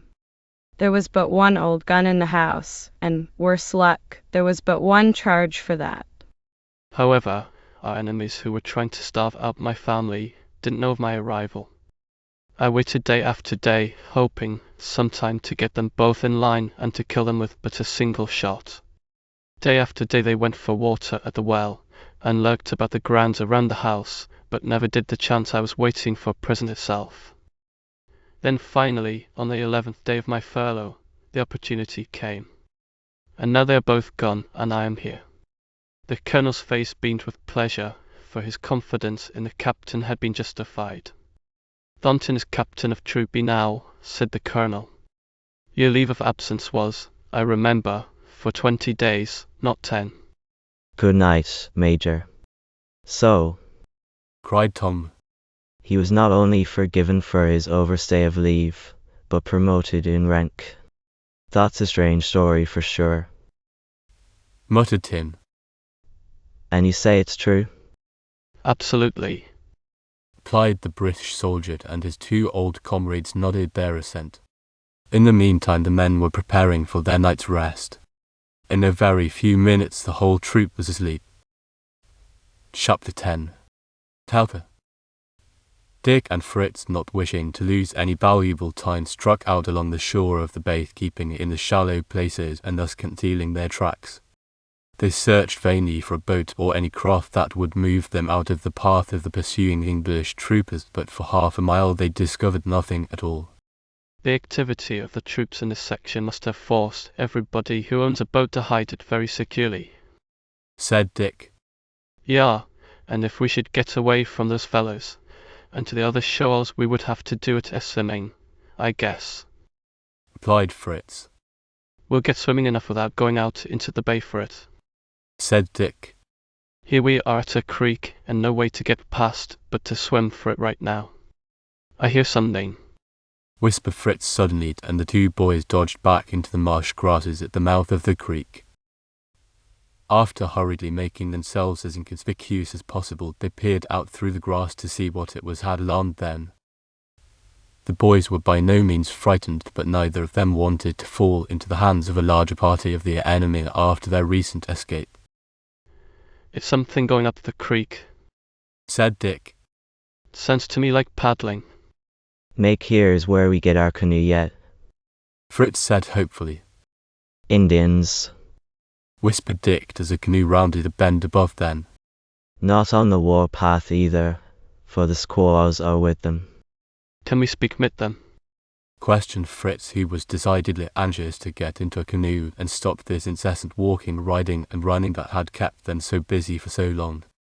It will probably be the only chance we'll get to get across the bay, answered Dick. I believe we may as well risk it. The leading canoes were now abreast of the boys, and Dick and Fritz rose to their feet and hailed them. The hail was entirely unnecessary, however, for almost as soon as they had spoken the boys were covered by a dozen rifles. Put your hands up, palms forward, said Dick, quickly setting the example himself. Friends, he called to the Indians, who, despite their lack of paint, seemed very well prepared for hostilities. Maybe we should now run for the woods already, said Fritz, rather startled by the sudden display of firearms and sorry now that he had not stayed secure in the grass. Too late now, Fritz, said Dick. These fellows look all right, even if they are supplied with more arms than a regiment.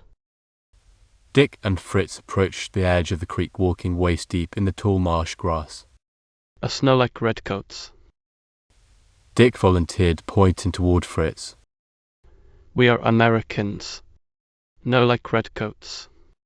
That's right, chimed in Fritz, trying hard to smile into the mouths of a score of threatening rifles at once, and almost dislocating his neck in the endeavor. And what's further, they don't like us, not for something nothing, I mean. He ended lamely. One of the redmen, a short, heavily built man with fierce dark eyes and a sharp nose, motioned to the boys to stand still while they held a short parley among themselves in a dialect that Dick could understand but little of. They ain't from around here, commented Dick Dare to his companion. That dialect of theirs is a sort of a mixture as far as I can make out, and there isn't much of it I remember. But I don't see why we should be kept standing here all morning, and my arms are already beginning to drop off from such long holdings up of the hands. Better to keep them up than to have them fill us full of lead for lowering them, replied Dick, who was trying with but slight success to make out the Indians' conversation. What you boys want? Asked the chief finally, when the boys were about ready to drop their hands and take the consequences. Want to go with our friends, the red men, and reach other side of big water, replied Dick. We are your friends and would like to take canoe and paddle with the great chief and his people, The red man was evidently flattered by Dick's speech, and after motioning to the boys to lower their hands, which Fritz did with a groan, he turned to two of the canoe parties and indicated that the boys might seat themselves in the center of the light crafts and help paddle them. It was a long paddle across the bay, and it was fortunate that the day was a calm one, or they would never have attempted the trip. As it was, it required several hours of hard paddling to reach the distant shore, and all the party gave grunts of satisfaction on arriving safely. The Indians were aware of the proximity of the British troops when they started out, and that was their reason for going over to the opposite shore. The squaws of the tribe all scuttled away into the woods to start their cooking, it being the custom amongst the red men to have the women do most of the hard work. The braves drew the light birch canoes from the water and prepared to make themselves comfortable while waiting for their meal. You should have a few lessons to take from that tall fellow, said Fritz, stretching his arms. What sort of lessons? Asked Dick. You see the way he treats his squawk? Continued Fritz, adding syllables to his vocabulary. I don't see him doing anything but ordering and bossing her around. He would like, perhaps, to be the head of dot houses you and Ben's sister is going to have. Here Fritz dogged a pine cone and hid safely behind a tree while Dick searched vainly for more missiles. I will be good, yelled Fritz, enjoying Dick's confusion immensely. and never speak of such things any more. If you'll promise, said Dick, I will forgive you this time. At that Fritz came out from behind his tree, and linking arms with Dick they sauntered off to one of the fires. The chief was seated beside this blaze watching the final preparations for his meal, and he motioned the boys to join him. White boys eat with Telker, he said, and Dick was pleased to find that he knew so much English, for he knew that mutual explanations and possible plans would have to be got over by both of them, and his own ignorance of this band's peculiar dialect prevented their carrying on any extended conversation in the red man's tongue. Not wait here long, said Dick, looking at the sun. Red goods after white men, and we must hurry. Where are the red-coat soldiers? Asked the chief, helping himself to some of the fish chowder and then pushing the pot toward the boys. We ran away from them this morning, replied Dick. They follow us soon, along the other shore, and there are many of them, too many for even the brave red men to fight. Red men do not want to fight too many, but if not too many. Here the chief drifted off into silence, and Dick could see that he was thinking of something that boded ill for the British troops who ever fell into his hands. Fritz was too busy by far with a bowl of chowder and some flat cakes of baked flour to pay much attention to the conversation. My companion's name is Fritz, said Dick, rescuing the remains of the meal from that busy party. And my own is Dick. The chief nodded to indicate that he understood and would remember their names. We are going back to our own hunting grounds, said the Indian. We have been away for 12 moons now, and they should be ready for us once more. What is the matter, game all gone? Queried Dick. No, replied Telka, shaking his head slowly. If white boys stay with their red friends, Telka will tell about it tonight. We will certainly stay as long as possible with our new friends, said Dick. And I hope our roads are to be together. Which way do the chief and his people travel? You must be from far away, for your tongue is new to me. We come across the high mountains, the chief answered, pointing to the west. We are going home now. I wish we were already yet going home too, sighed Fritz. I thought you were glad to go on this trip, said Dick. Was I glad? Asked Fritz. Of course, but I would be glad some more to get to the end and back. Well, we'll get there if we keep at it, replied Dick, rising. But if we can, I think we had better start when you are ready, Chief, and put as much space between us and our enemies as possible. We start now, agreed Telka, giving some commands in his native dialect to the other Indians. Instantly all was hurry and bustle in the camp, and after gathering up the few utensils and the food, all the tribe filed off to the shore and slid the canoes out into the water. They embarked as before and were soon strung out in a long snake-like line, keeping fairly close to the shore and paddling silently and swiftly north and west. They continued as long as the light lasted, and when it got too dark to see things plainly at any great distance, the chief turned his canoe toward the low shore and beached it again on the sands. The proceedings of earlier in the day for camp-making were repeated, and before long several little fires were twinkling in the forest, and the Indians were preparing to spend the night in this spot. Their meal consisted of some smoked meat boiled to make it tender, and some potatoes which they roasted in the hot coals of the fire. After the Indians had eaten, they all sat around one large fire, smoking the long root pipes filled with fragrant tobacco. Fritz and Dick didn't smoke, but they both took a few puffs from the large peace pipe which was passed around from man to man as a token of friendship and goodwill. Now will our friend and brother tell the Indians of his plans? Asked the chief, addressing Dick. Surely, replied he. My comrade and I wish to cross the mountains to the west with all possible speed, descend the rivers on the other side, and go on to the post at Vincennes. It is well, said Talcott. But we too are going almost as far and will travel with the white men. Fine, ejaculated Dick. Let us pledge our friendship by shaking hands. This formality was gravely observed, and after making the round of the circle, Fritz and Dick resumed their places by the fire. And now may we know how it happens that the red men are so far from their own lands. We left to give time for the good spirit to free our home of one who had gone, and yet stayed in our tribe. The chief began. A spirit? Asked Dick, guessing that was what Telka meant. Yes, replied Telka. The spirit of my daughter, who was unable to gain entrance to our happy hunting grounds because she died away from us, and we could not send her on as all should go. On a night 13 moons passed, in an attack by the redcoat soldiers, she was captured. The white men lost many braves and were greatly angry over their loss. They sought revenge, and to teach a lesson to the great Indian, they outdid him in cruelty. We are not as cruel as the white man when he is angry. They bound our little daughter to the horns of a great bull moose and drove him out into the lake. Our young men were far away, and we were scattered after our defeat.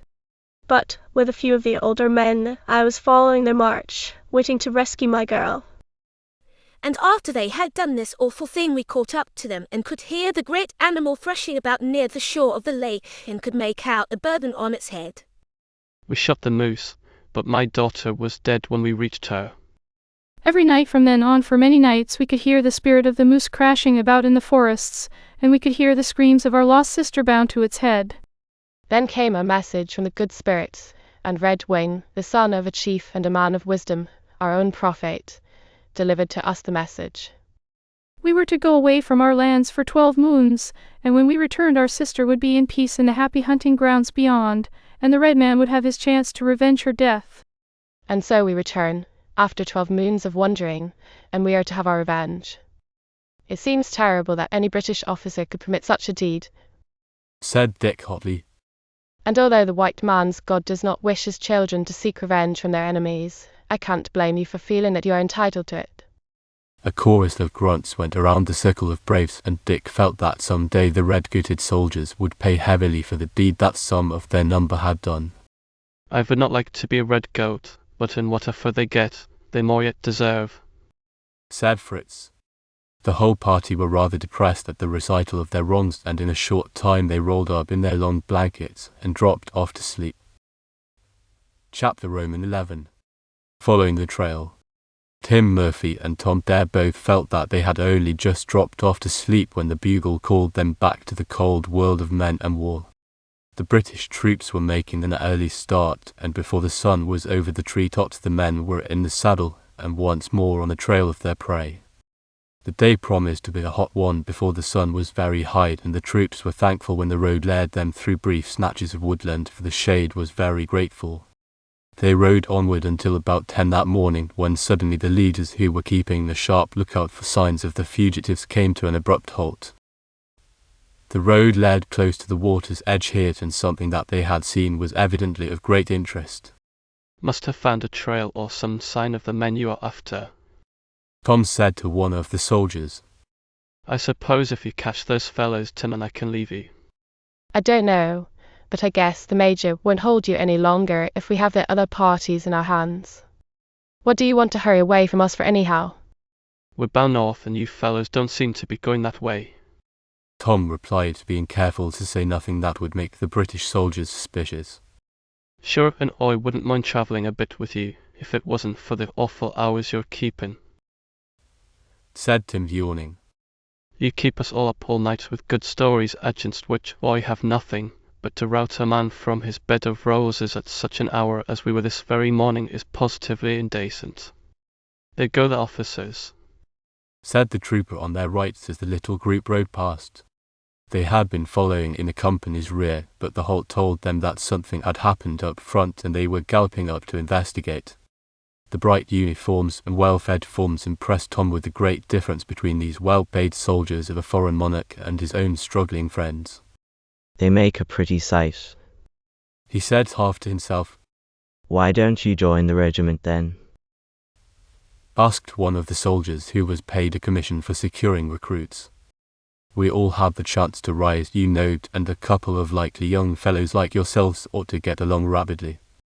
But if we joined, said Tim, and never fell into the other side's clutches, then where would we be?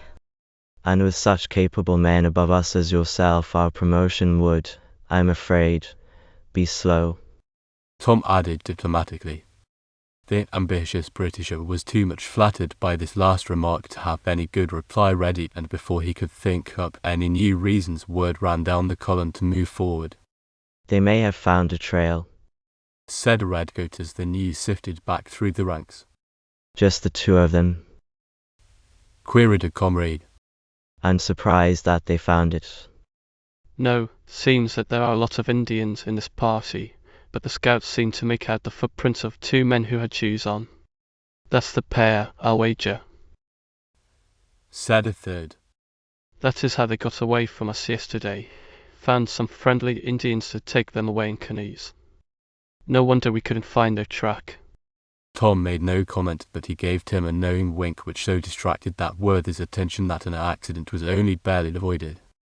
This is foin-ridden, said Tim as a branch of a tree nearly took him out of his saddle. Why the devil don't those two people you're devoting your young lives to chasten keep on good roads, and not go trapping it off into these woods? If we have to chase them far, we'll show you some fine places, said the soldier who had told the story the night before.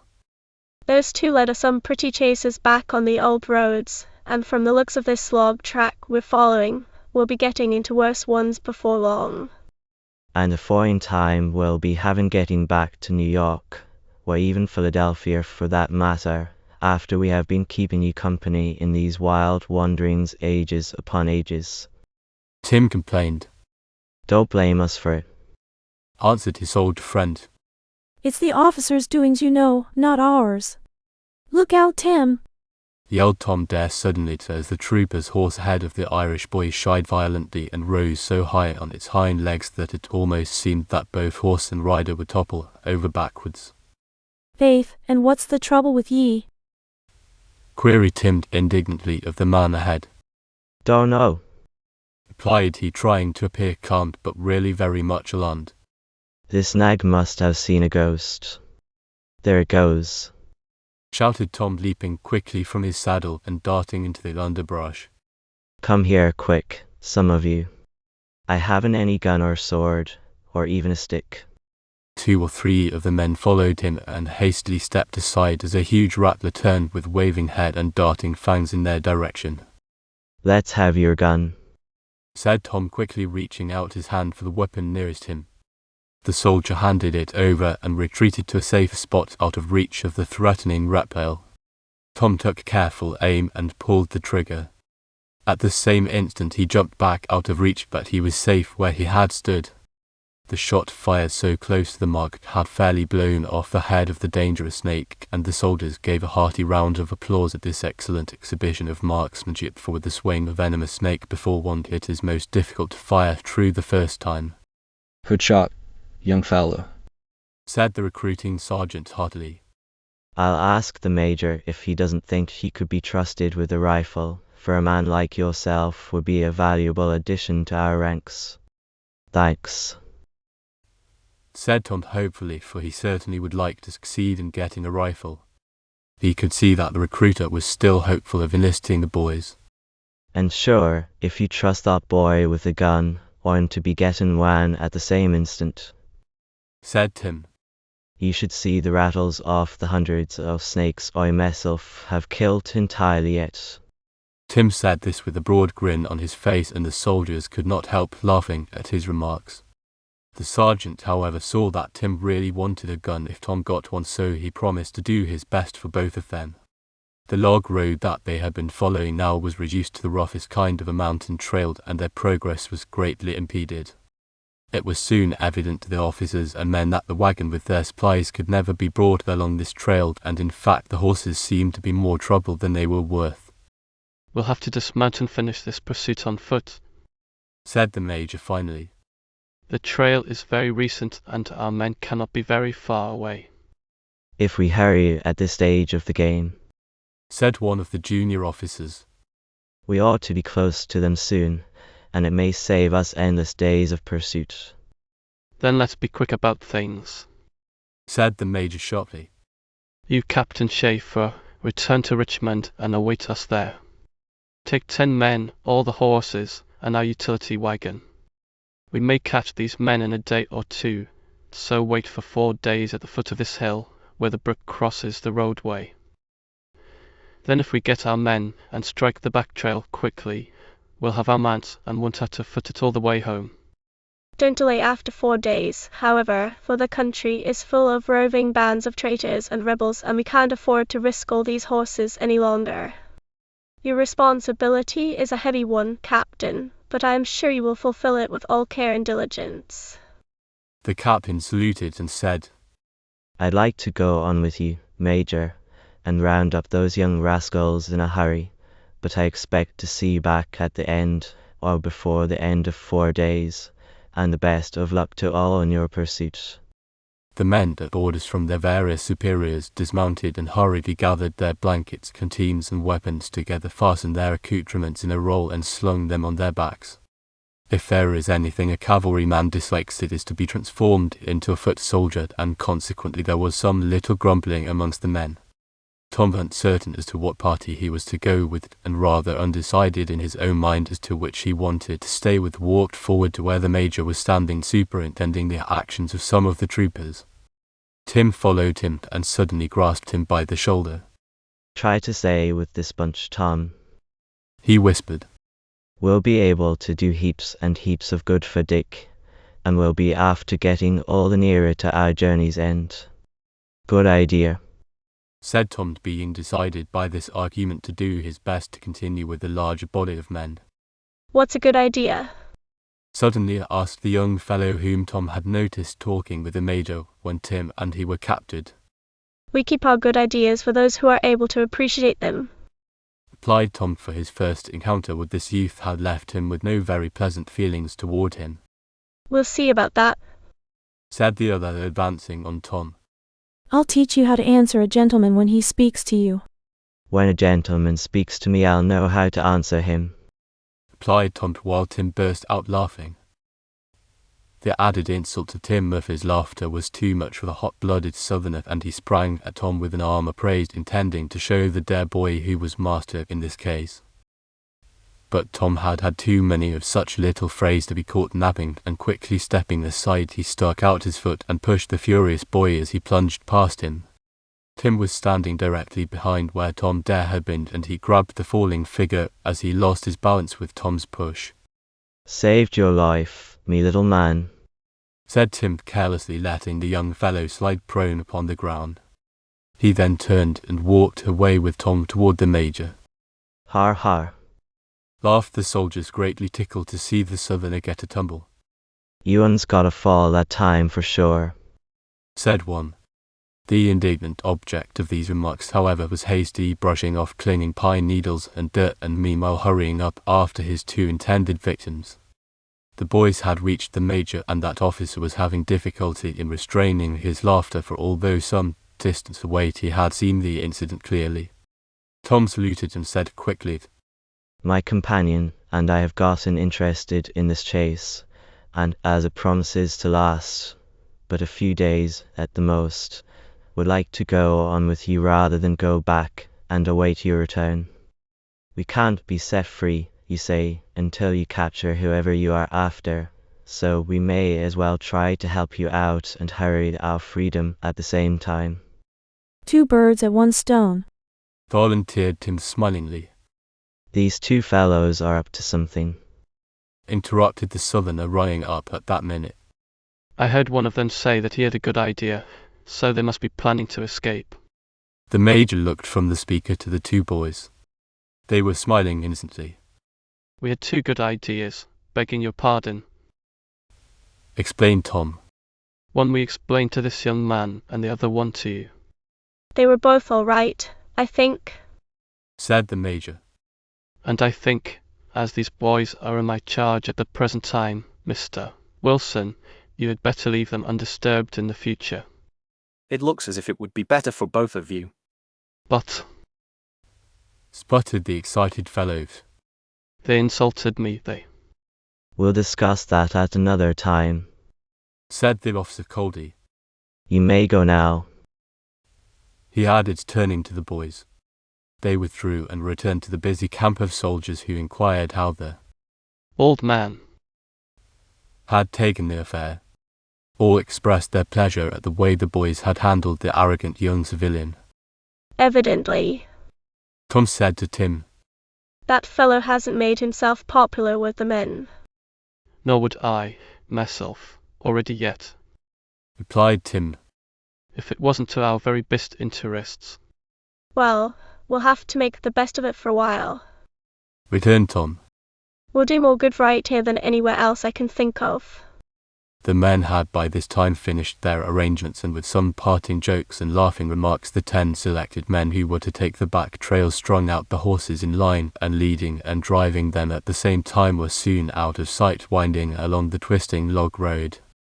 Only the sound of their shouts to the horses and the crushing in the underbrush could be heard, and finally even that grew fainter and died away in the distance. The remainder of the company, some 50-odd men, and the officers gathered up their burdens, and arms fell into place 2 by 2, and were soon strung out over 100 yards of rough mountain trail. We are after them in earnest now, said Tom Dare softly. And no matter what happens, Tim, old man, don't let them find us out, and don't let them ever get near enough to Dick and Fritz to capture them. That's a fine little job for us 2 in this crowd, said Tim. But we'll do our very best, and it won't be our own fault at all, if anything goes wrong. Things are going to go right, concluded Tom. I feel it in my bones. Chapter Roman 12. The night attack. Long before the sun had cast its rays on the tree-tops, the Indian encampment was astir. The sky was just beginning to grow grey with the coming dawn, when the hasty morning meal had been finished and the fires stamped out. The Indians also had seen the campfires of their enemies across the bay, and they took especial pains in the morning to keep their blazes small and hidden in the slight hollows. Silently the 2 white boys and their red companions stole to the water's edge, launched their birch canoes, and paddled away from their temporary camp. A heavy mist hung over the water, and they wished to be well along before the sun's warm rays dispelled the blanket that hid them. It feels good to be able to paddle, said Dick. The party in Fritz's canoe was right alongside of his, and the boys were able to keep up a quiet conversation at the start.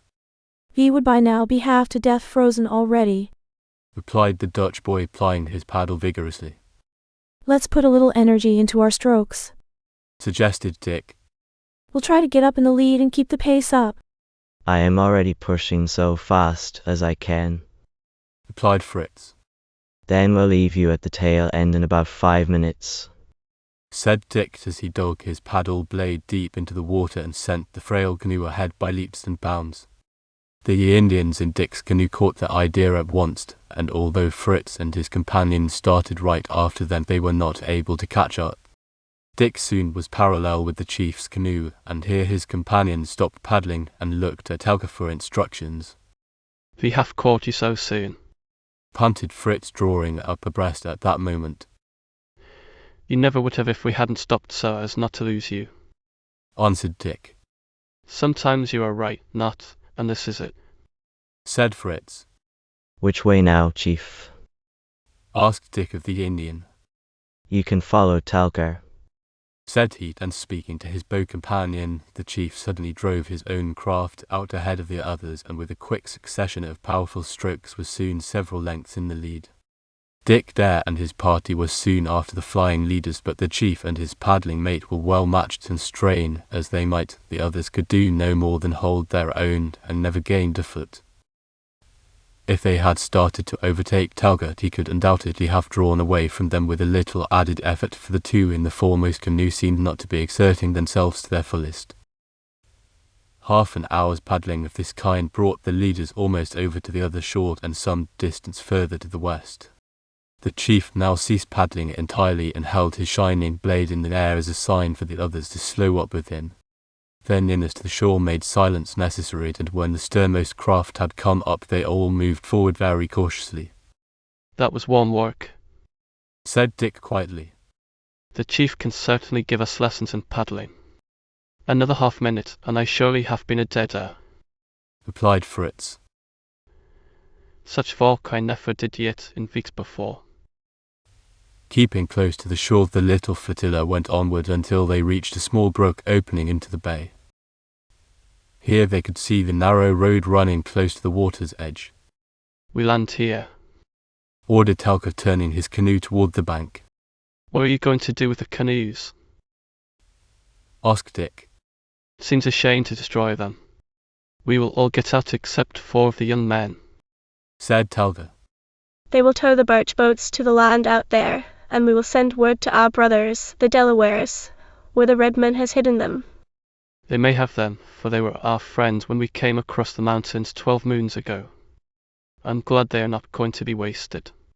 They are such beauties, Dick said. And that idea of having us all go ashore here and hiding them around the peninsula is a fine one. The Indians quickly stepped out, gathered up their few possessions and their rifles, and roped the canoes together so that the 4 young men whom Telga had picked out might convey the whole string to the hiding place. Young men, catch up to Sian, volunteered Telga. We will not wait. Hope they do, replied Dick. We aren't any too strong now, and every man will count if we run into that British troop again. Young men will be with their people by the end of the sun, responded Talgas confidently. Young men travel fast. Main goodness, I'm glad we don't have to race like those fellows, said Fritz. And also I could wish Tim if his vast mit dem. Why? asked Dick. Dot Irisha, I would have his legs run off already, chuckled Fritz. I wish we knew for certain where he and Tom are, replied Dick. Perhaps they would call on us this evening, said Fritz. Well, wandering won't do any good, so let's move along. The tribe are striking off along the trail, and if we want to go with them at all we had better hurry. These Indians are awful fast travellers when they want to be. Dick and Fritz picked up the rifles they had borrowed from the Indians and set off after the party. The pace was swift, and they were soon in the rougher and less travelled trails. The red men moved without any apparent effort and glided noiselessly along, yet covering the ground in very quick time. The women, although carrying light burdens, were just as accustomed to the trail as their masters, and made no complaint as they followed their leaders. If I should one of those red women's marry, yet I would do no more work already, said Fritz. And I just hope that if you get anyone to take care of you for the rest of your life, that it's one of the kind that keeps you moving, replied Dick, laughing. That's just my luck, what is to got one like it, grumbled Fritz. This is sure enough a rough path, said Dick as they stumbled over the roots of a giant tree that stretched across the trail. Yeah, this is for roughness of wonder, replied Fritz. In spite of the difficulties of the trail, however, the band made exceptionally rapid progress, and with but a brief halt at noonday for a hasty meal and a short breathing space, they pushed on again, and by nightfall were far into the mountains. That evening Dick asked Telga about the 4 young men whom they had left with the canoes. They will sleep with us before the next sun, replied the chief. Dick didn't say any more on that subject, but he was still wondering where they were and whether or not they would have come across any trace of the pursuing party when he dropped off to sleep. Fritz had already fallen fast asleep, and with the exception of the 3 solitary outposts, all were resting after the hard march. A peaceful silence settled on the camp, and the little fire embers burned low and were not replenished. Silently from the darkness came the little woods creatures and gazed with black snapping eyes at the invaders of their forest home.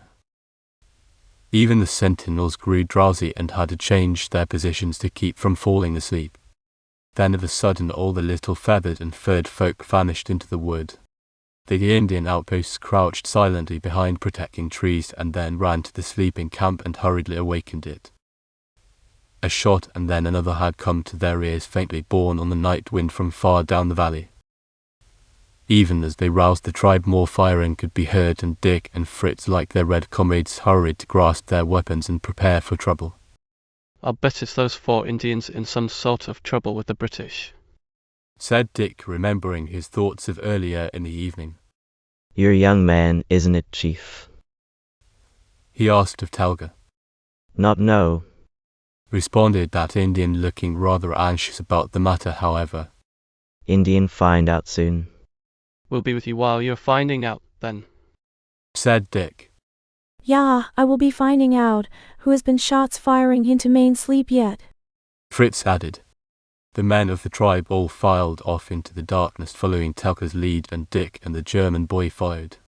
With all their knowledge and experience in woodcraft, the 2 patriots found it difficult to keep up with the running Indians, but they managed to hold their own, although Fritz grunted considerably when he fell over an old log in his path. Suddenly the men in the front halted and gathered about in a circle.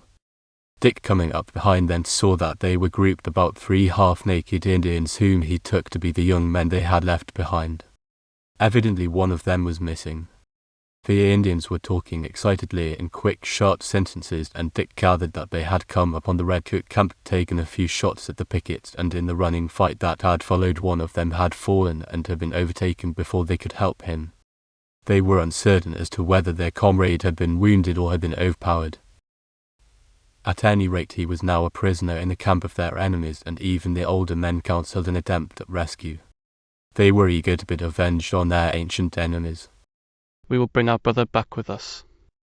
"Let us remember our little sister also," said Telka. "We have no love lost on those British fellows, too," said Fritz. "A few shoots will perhaps stop their chasing us the whole world over. If you see 2 white boys in camp without uniforms, that is, redcoats, don't fire at them," said Dick to the Indians. "They may be our brothers, held by the redcoats as prisoners." Telka communicated this to the warriors, and again they spread out and moved swiftly through the black forests. Here and there little natural glades let in the starlight and helped them to follow each other, but for the most part all was in high darkness around them. Almost before he expected it, Dick saw the twinkling firelights of the English camp below them.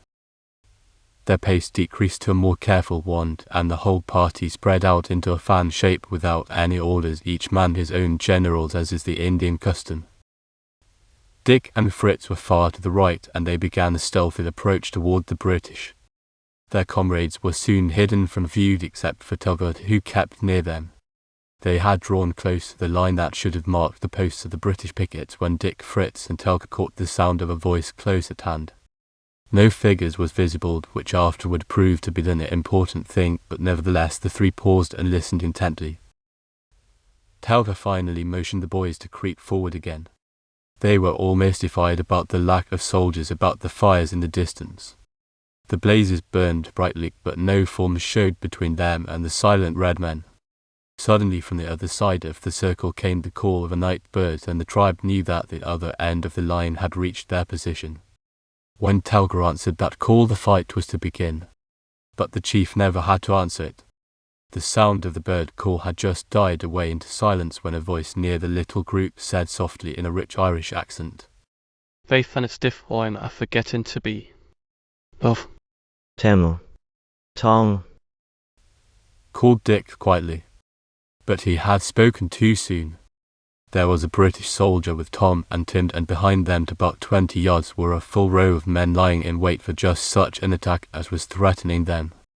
The English trooper leaped to his feet and fired his rifle directly at the spot from whence came Dick's voice. In the darkness the shot fortunately went wild, but the alarm had been given and the battle was on. Telka, taking careful aim, dropped the soldier where he stood, and Tom and Tim, firing their guns wildly over their heads, dashed off into the woods away from Dick and his companions. They hoped by so doing to get out of the way of the bullets from the British behind them, and also lead the oncoming troopers astray as to Dick's position, for Tom feared that Dick and Fritz might be alone and therefore might be captured. The two boys were far from being alone, however, as the whole British force soon discovered. The woods around them became a mass of shooting tongues of flame, and the sharp fire of the attacking Indians soon forced the redcoats to take shelter behind the trees and rocks. For a full half-hour the Indians circled about the cordon of troops, firing and yelling and making the night fiendish with their blood-curdling cries. Several of the English, more exposed because of the fires burning behind them, fell wounded or killed. But their numbers were too great for the Redskins to overcome, and they were gradually driven back at various points and finally forced to cease firing and retire in the darkness. The fight had been brisk while it lasted, and several times it looked as if the Indians might break the defence and complete their victory. But in the end the greater numbers of the British succeeded in repulsing the attack, and with the loss of one man and several slightly wounded, the Indians retired into the forest, abandoning the attempt to rescue their captive brother. Thus has happened to Tom and Tim Murphys, queried Fritz as they hurried back to the Indian encampment. Full Irisher ran the woods off in, like the crazy fella he is, and Tom thus following him after. They saved you and Telka and I by doing it, replied Dick. It certainly led the British astray for a minute. Maybe Tim has some senses after all, already, said Fritz thoughtfully. I would never tell him so yet. Well, they seem to be in all right with the British, and we can always hope to be warned at least, if we get into danger. And now, where are we going at? Asked the Dutch boy as they reached camp and found the squaws ready to move on. Going to march some more, replied the chief. Red got man too near. Fritz gave a longing glance at his heap of pine boughs where he had hoped to pass the rest of the night, shouldered his gun, and trudged off with a sigh after Dick. Chapter Roman 13. The cliff drop. Tom, Dare and Tim returned somewhat slowly to the camp after the firing had ceased and the Indians had retired from the attack. It's hard to see any man shot down before your eyes, said Tom. But it's a good thing for you and I, Tim, that the trooper that heard Dick call us by name isn't here to tell the story. Sure, if he was, it's you and I, me by, would now be chasing the woods through trying to find that brother of yours and his red-skinned friends. Come along, we'll go report to the Major and see where we stand, said Tom. Good, replied Tim. Do you know, Tom, it's a lucky thing for us. It is, that with that crazy Dutchman firing at us we weren't killed entirely. Careful, Tim, don't talk too much with these men around. They might overhear something. The two boys had reached the Major by now and going up to him saluted. Tim said that saluting a British Major was the hardest work he had ever done in his short but eventful life. The Major was plainly upset by the loss his troops had suffered, but he evidently did not suspect the boys of anything wrong, for he smiled gravely when he saw them and merely said, There will be plenty of room in the troop for you two now, I think. We have driven off those red-skinned devils, but it has cost us pretty dearly. You two gave the first alarm, didn't you? I think we were the first to discover the enemy, replied Tom quietly. But, returned the officer, I shall remember your services. When they had withdrawn, Tim had great difficulty in restraining his laughter, but they soon had to turn and help the wounded troopers, which effectually drove all thoughts of mirth out of the boys' minds. The wounded men were made as comfortable as possible, and it was decided to dispatch a messenger to the 10 troopers who had been sent down with the horses to come up and convey them back to the nearest settlement for further care. The dead were to be buried in the morning, and it was almost daybreak when the tired soldiers and Tom and Tim finally turned in to snatch a hasty nap. They threw out an ample picket line and waited for morning to take up the pursuit again. Early on the morrow the camp was all astir, and before taking up the trail again a council of war was held, and it was decided to execute the Indian prisoner whose capture had brought about the attack as a lesson to the redmen. Tom heard of this brutal plan and resolved to see what he could do to upset the arrangements. He and Tim talked it over but could arrive at no safe way to set the Indian free. Any friendly move on their part would have brought trouble upon their own heads, and they were still seeking for a feasible scheme when the company took up the march, the Indian in their midst with his hands tied behind him. Evidently they are not going to have the hanging hereabouts, said Tim. No, they must be hard to sue, replied Tom. There are dozens of big trees all around, and yet there are none that please them. I have an idea that it's some showy place the villains are after. Probably, agreed Tom.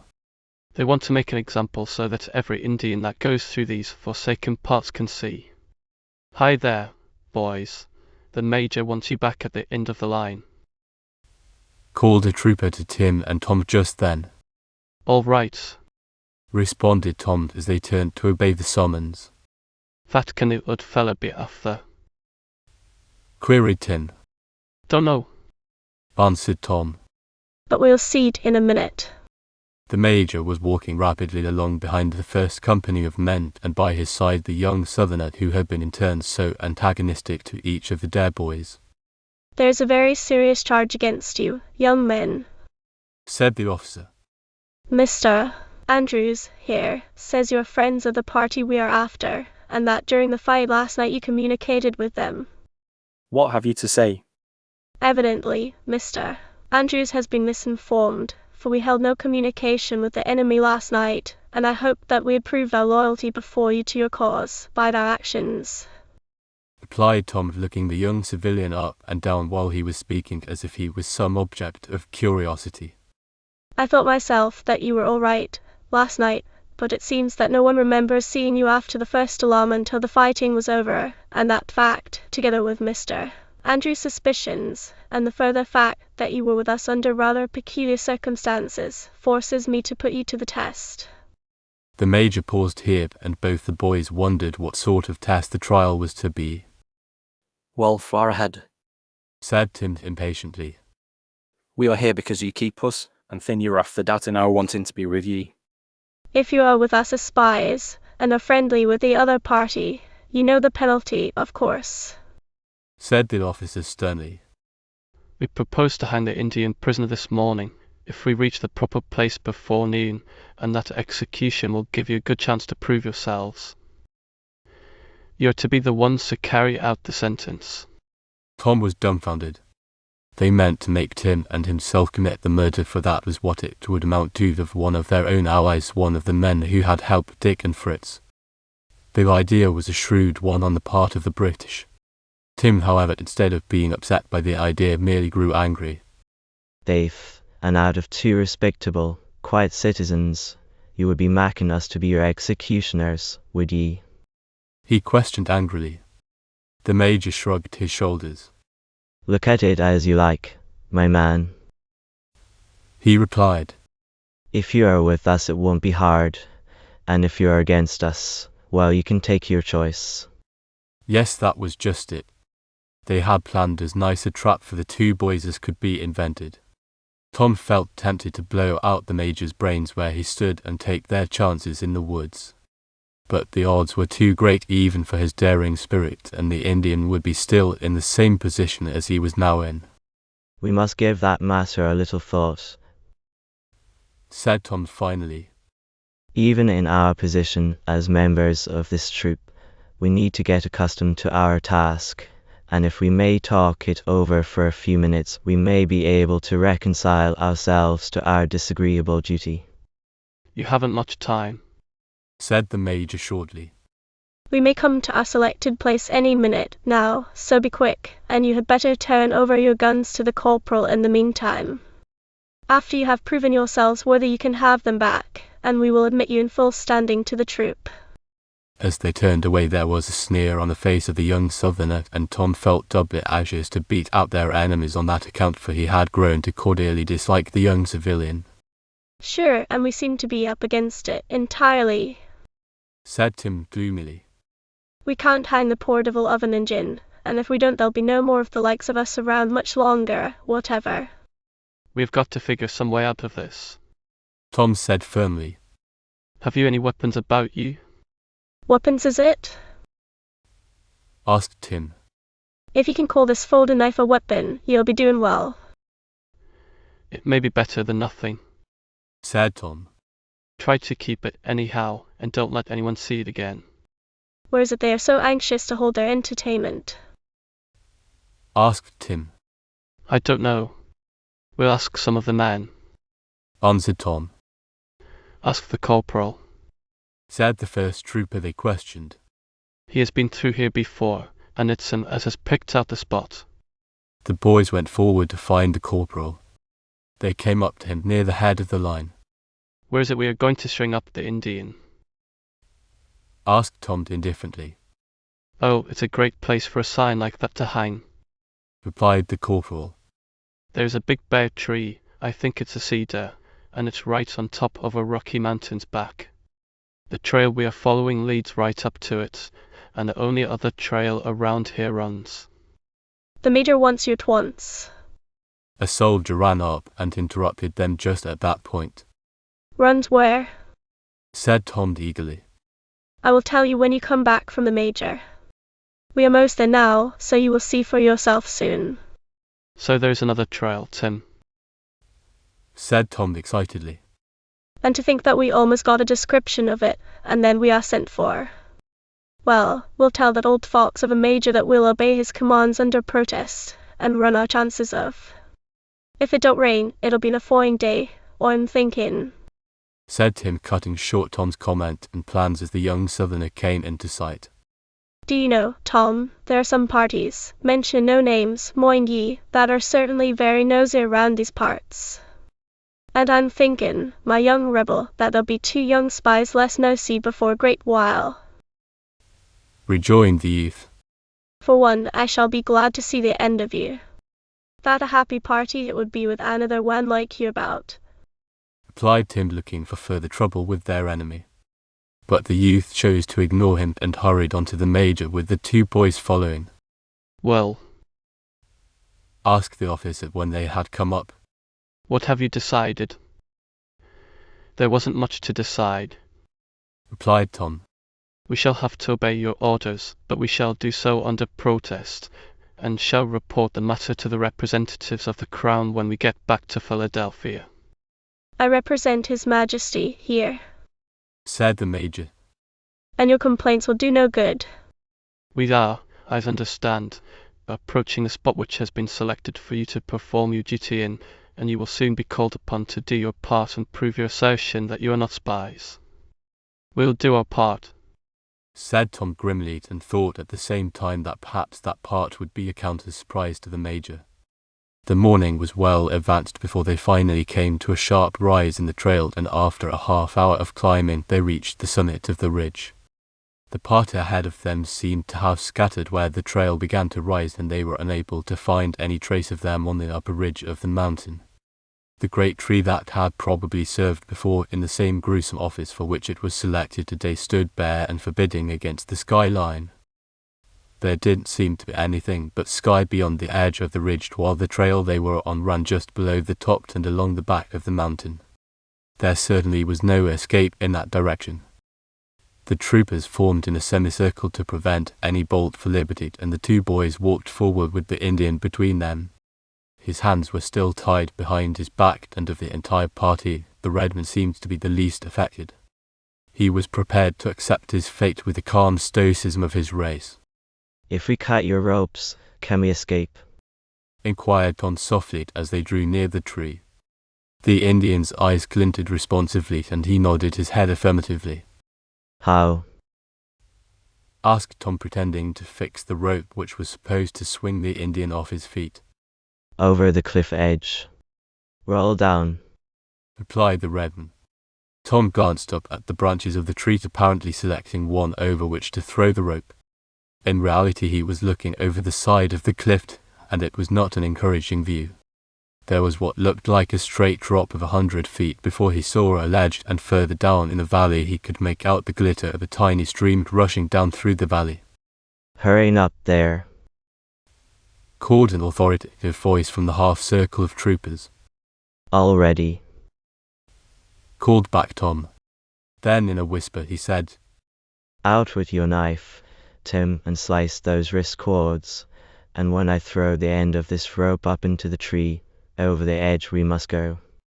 Relax your muscles and drop. Understand?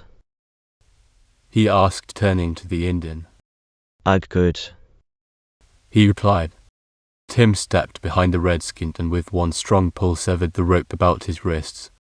The Indian never moved his arms to indicate to the others what had been done, and at that minute Tom hurled the end of the rope high into the air and instantly dropped over the edge of the cliff. The other two followed on Tom Dare's heels, and a volley rang out almost coincidentally. Chapter Roman 14. Evading the enemy. The Indian party with Dick and Fritz reached a point where the trails divided early that morning. With the coming of daylight their spirits rose, and the encounter of the previous night took on a more encouraging aspect. They had undoubtedly caused considerable loss to the company of British, and had escaped with but few wounds themselves. Telka was anxious to trap the redcoats in some deep gorge where the Indians would have the pursuing party at their mercy, and was hurrying on so as to keep out of the reach of their antagonists until the right moment should arrive.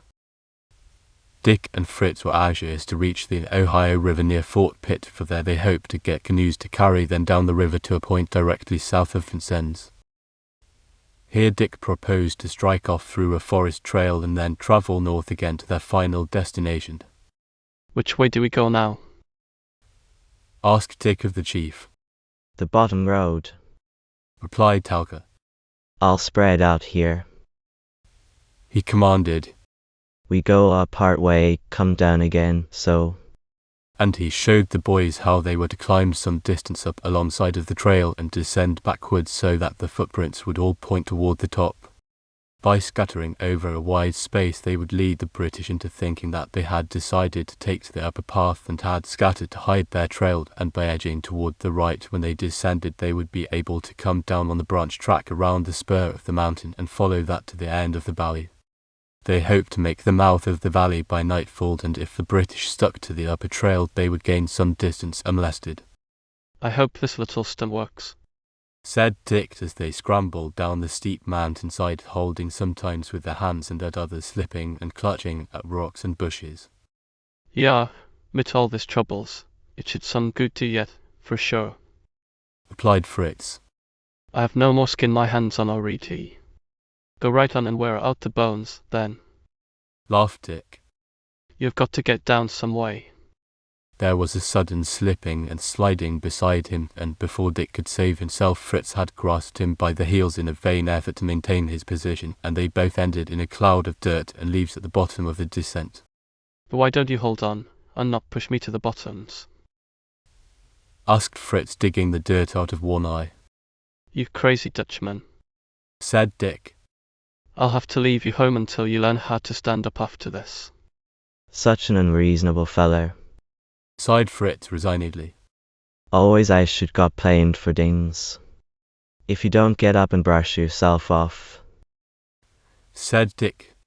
The dust cloud will still be floating around here when that British party catches up. The mention of the English troops spurred Fritz into action, and he hastily gathered himself together and was ready to go ahead again. Most of the Indian tribe were already far along the trail, and the boys had to hurry and catch up to them. The day proved a long one for the two patriots, for the sun was hot in the valley, and they were pushed to the utmost to keep up to the Indian leaders. Except for a short halt now and then when they all drank from some nearby rushing brook, they had been on the trail since before dawn. The men were also without any rest since the fight of the day before. The signal from Telka that they were to make camp was a very welcome one. Well, I feel as if we'd done a good day's work, said Dick as they sat on a fallen log and watched the squaws gather wood for the fires. Och, Dick dare, a week of whole sleep will not my feet rest yet, replied Fritz. See how small and how well concealed the squaws build their fires. said Dick. Each one behind a tree or rock to keep anyone on that ridge up there from seeing the light. So soon yet as they got something's cooked, I don't care we hear they have fires. Fritz returned. In a surprisingly short time the food in the kettles was steaming, and the whole party felt strength returning to their tired muscles after eating and resting. Telka joined the boys after having satisfied his appetite and unfolded to them his plans for the immediate future. An hour's march further along the trail along the mountain ridge came down and joined the one they were following. Just beyond that was the Big Water, as Telka called the river where they would search for canoes for the boys. The Indians would wait for the British troops where the trails met, for there were high wooded rocky slopes on both sides of the fork, and the Redmen would have a position of great advantage for an ambush. but wouldn't it be well to take up that position tonight? Asked Dick. Don't please some more Murphy tonight, said Fritz. After today's Valkyrie should be by the Pacific Ocean already. Telka, considering Dick's suggestion, puffed deliberately at his pipe. The mountain path is shorter than valley one, said the Indian. If soldiers walk all day, we most there tonight. Maybe go through before sun tomorrow. Then, let's get there tonight, said Dick. You say it's an hour's tramp, and we can get there and take up our position before there is any possible chance of the British getting past. You right. Finally said Telka. We move on now. We don't never sleep, grumbled Fritz. And when we have a chance, you must vent and spoil ID. Well, we'll be back on the water soon, and you can let your legs sleep while you paddle with your arms, said Dick, laughing. After gathering up their packs and putting out all the fires, the Indians started out for their final camp.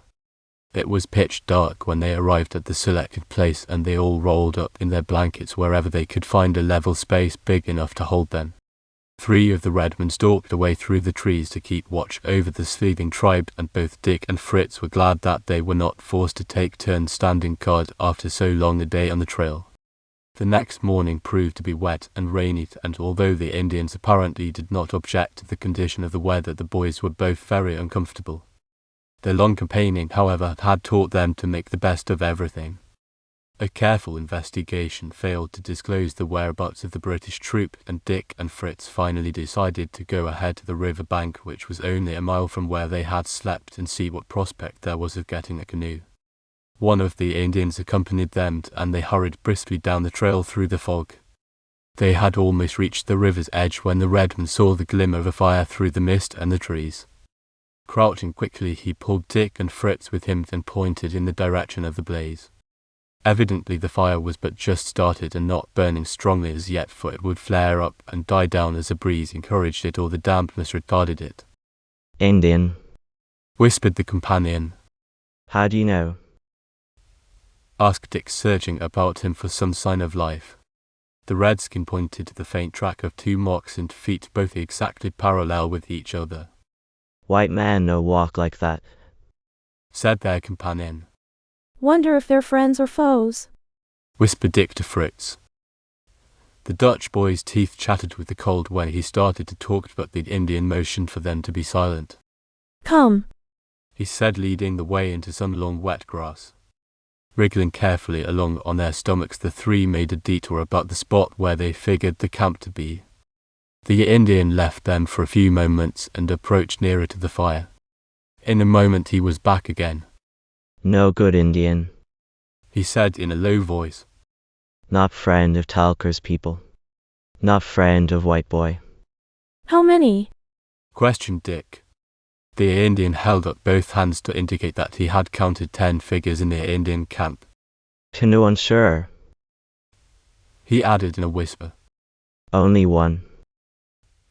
Asked Dick in surprise. 5 canoe, replied the Indian. If we can only get 1, said Dick. We'll be fixed for several days to come. Just then the sound of a volley of musketry came to their ears. Main goodness, what is that? Said Fritz excitedly. The British, whispered Dick. It's firing from the valley. The troopers have evidently caught up to our friends. Those oder red fellers has heard too, said Fritz. The three in the grass peered anxiously at the hazy group about the strange campfire. Me go back, said their Indian companion suddenly. Tell Telka enemy here. White boy get canoe. Goodbye. He held out a dark hand to Fritz and Dick and squeezed each of their hands. Tell Telka goodbye, said Dick. White boys never forget Indians' friendship. The Indian nodded and turning crawled off through the grass toward the shelter of the woods beyond the trail. The firing had grown more brisk from the rear, and although they were so far away the boys could hear the loud roll of the British firing line and the occasional barks of the Redskins' rifles. Suddenly, out of the mist near them, the new Indian party emerged, running warily toward the sound of the fight. Dick and Fritz stepped down into the grass just in time to save Discovery. The 10 Redskins filed past toward the trail, and when they were almost out of sight, the 2 Patriots began to move cautiously toward the deserted camp. The fire was smoking and smouldering, and on the shore were 5 canoes, all of bark, drawn up clear of the water and inverted to keep them dry inside. Fine, ejaculated Dick. There doesn't seem to be any difference in these canoes, Fritz. Grab hold of that end and we'll slide her into the stream. He's such a robber, I will be afraid to stay by you again, said Fritz. All's fair in war, you know, replied Dick. Couldn't we by any possibility take all 5 with us? asked Fritz. Now, who's the robber? laughed Dick. Come on, you old turnabout. We can't lose a minute now. Stick the end of your gun through the bottom of that boat. But Dobville spoilt it, remonstrated Fritz. That's just what I wanted to do, said Dick, jabbing his gun through the frail craft nearest him. Fritz poked the muzzle of his rifle through the bottom of another one, but in withdrawing it accidentally pulled the trigger. Ow. He yelled. Fritz, said Dick sharply. Have you hurt yourself? Neen, I don't guess so, replied the German boy. Good for that at least, said Dick thankfully. Come on now, those fellows will be back here in a shake after all that racket. The 2 boys hurriedly grasped the ends of the canoe, shoved it into the river, and stepped into their new craft. Paddle for your life, called Dick from the stern. Bow, said Fritz. I am already. They had only gotten about 100 yards out into the stream when the boys heard an exclamation from the shore. Turning, Dick saw the Indians file out of the woods and reach the canoes. 2 of them started to launch one of the boats while the others aimed their guns at Dick and Fritz. Duck down, called Dick, and as they did so, the rifles of the angry Redskins barked out. 1 bullet splashed in the water near the canoe, and the rest whistled uncomfortably over their heads. The 2 Indians had gotten one of the damaged canoes into the water, but as they stepped into it, it began to fill through the rent in the bottom. Dick leaned down, dropped his paddle, and took up his rifle. Keep on paddling, Fritz, he said quietly. I'll take a chance of hitting one of those red fellows. Dick's rifle cracked, and one of the redmen gave a cry of pain and surprise, put his hand over his left shoulder and staggered backwards.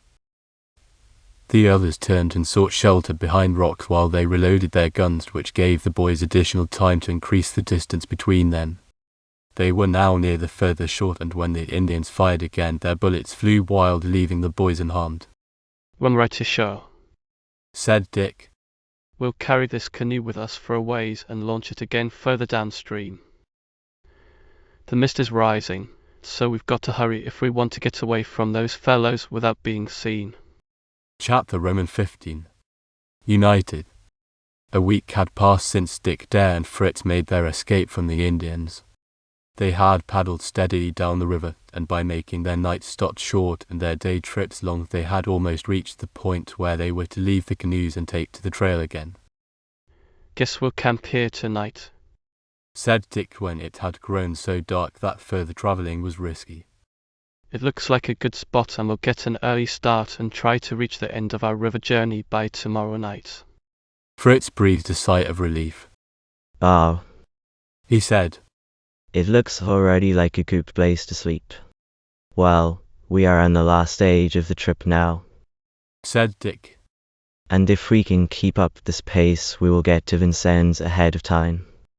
We hear is Tom and Tim Murphy's, I wonder. Commented Fritz.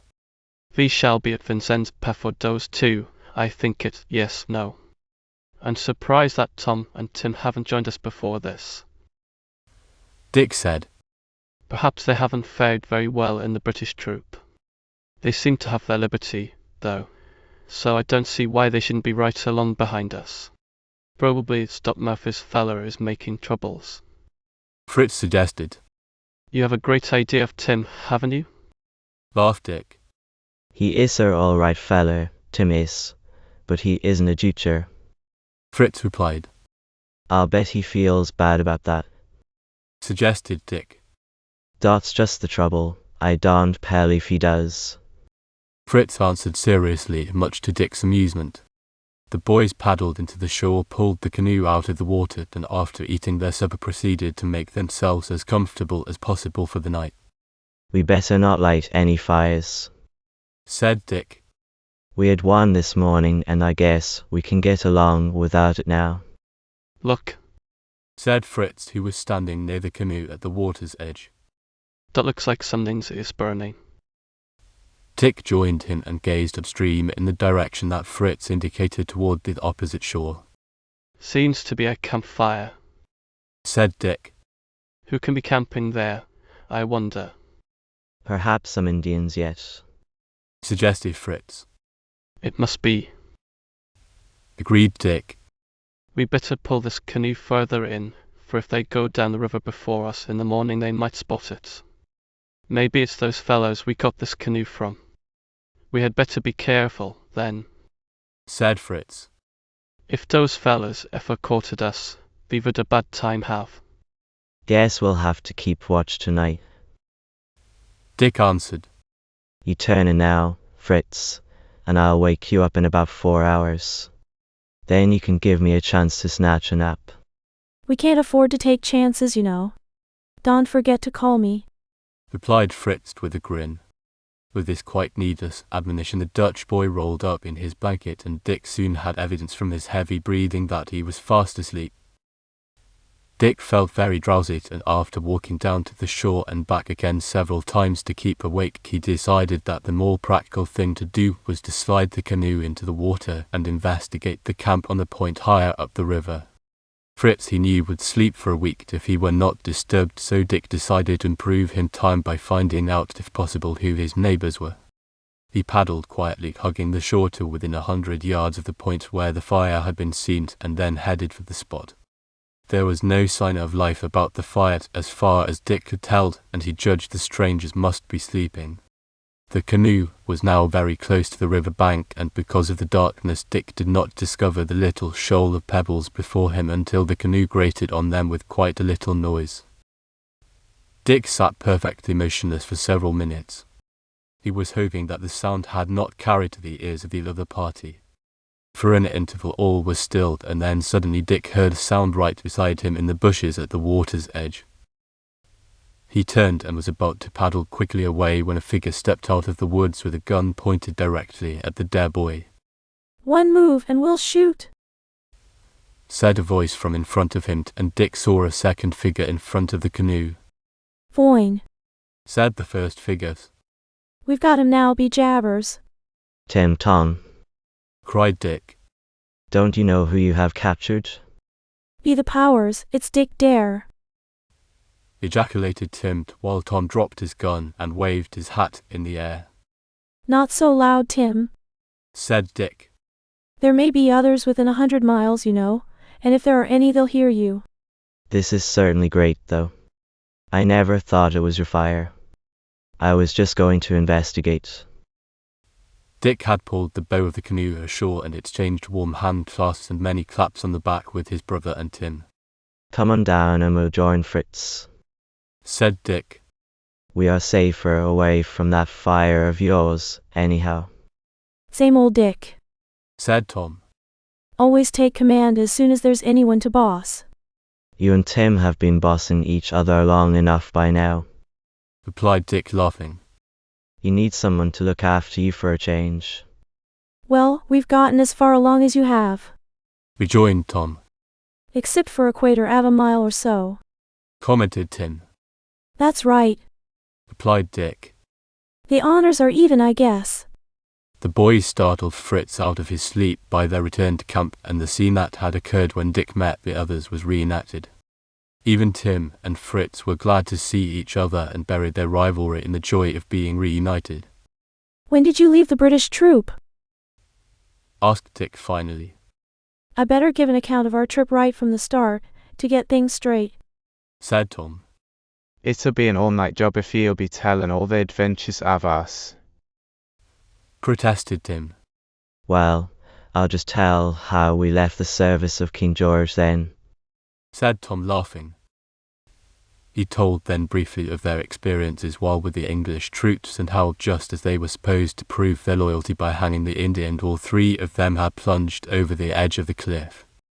It was a desperate chance, but by good luck, we all landed on a ledge a little way down, said Tom. It's a wonder you were not all killed, said Dick. I thought sure our last hour had come, admitted Tim. Anyway, Tom went on. Our fall was pretty much broken by the bushes and various growths we tumbled through. When we got to our feet, we hugged in close to the wall of rock that rose above and by our side, and with the bushes overhead and a slight hollow in the ledge to hide us, the troopers never saw us at all. They thought we were falling yet, put in Tim. I guess they believed that we had gone down clear to the bottom. Anyway, if we had, I don't think any of us would have ever lived to tell the tale. The redcoats didn't stay looking for us long, and by noontime we crawled out. Then by slipping, sliding, holding fast and helping each other, we got down the rest of the mountainside and struck the lower trail that we had hoped to find. What happened then? Asked Dick while Fritz sat with his mouth wide open to catch every detail.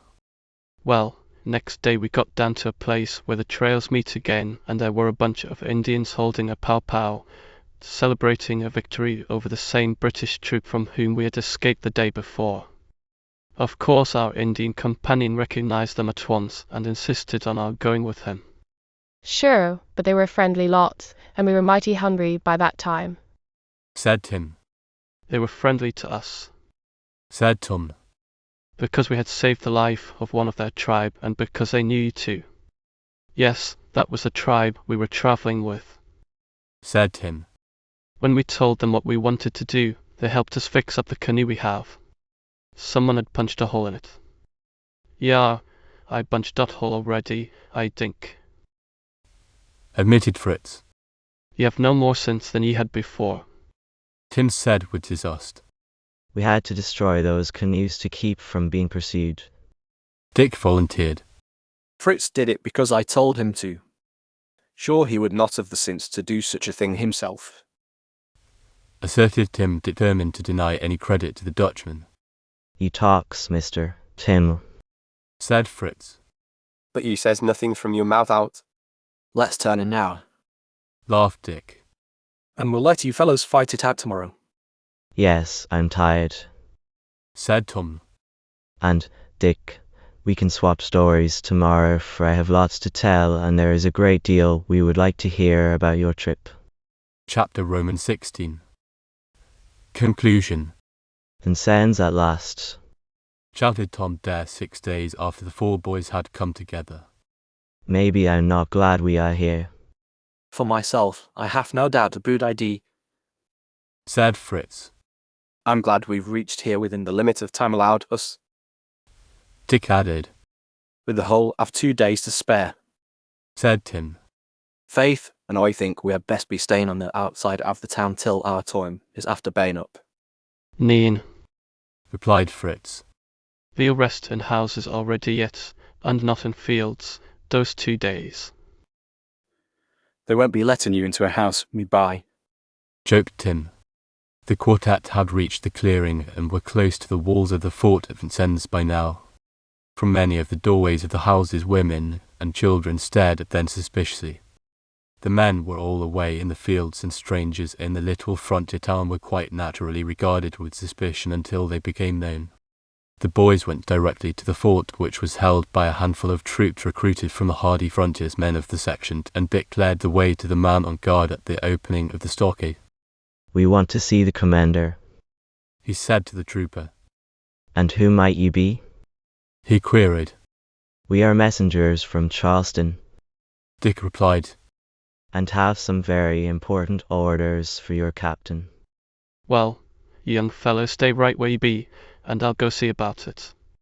The man sauntered off with his head turned, keeping an eye on the boys to see that they were obeying his instructions. Then he disappeared, and in a minute more they saw the same man come out of one of the log huts in the enclosure and beckon to them. The four entered and were soon in the presence of the captain of the fort.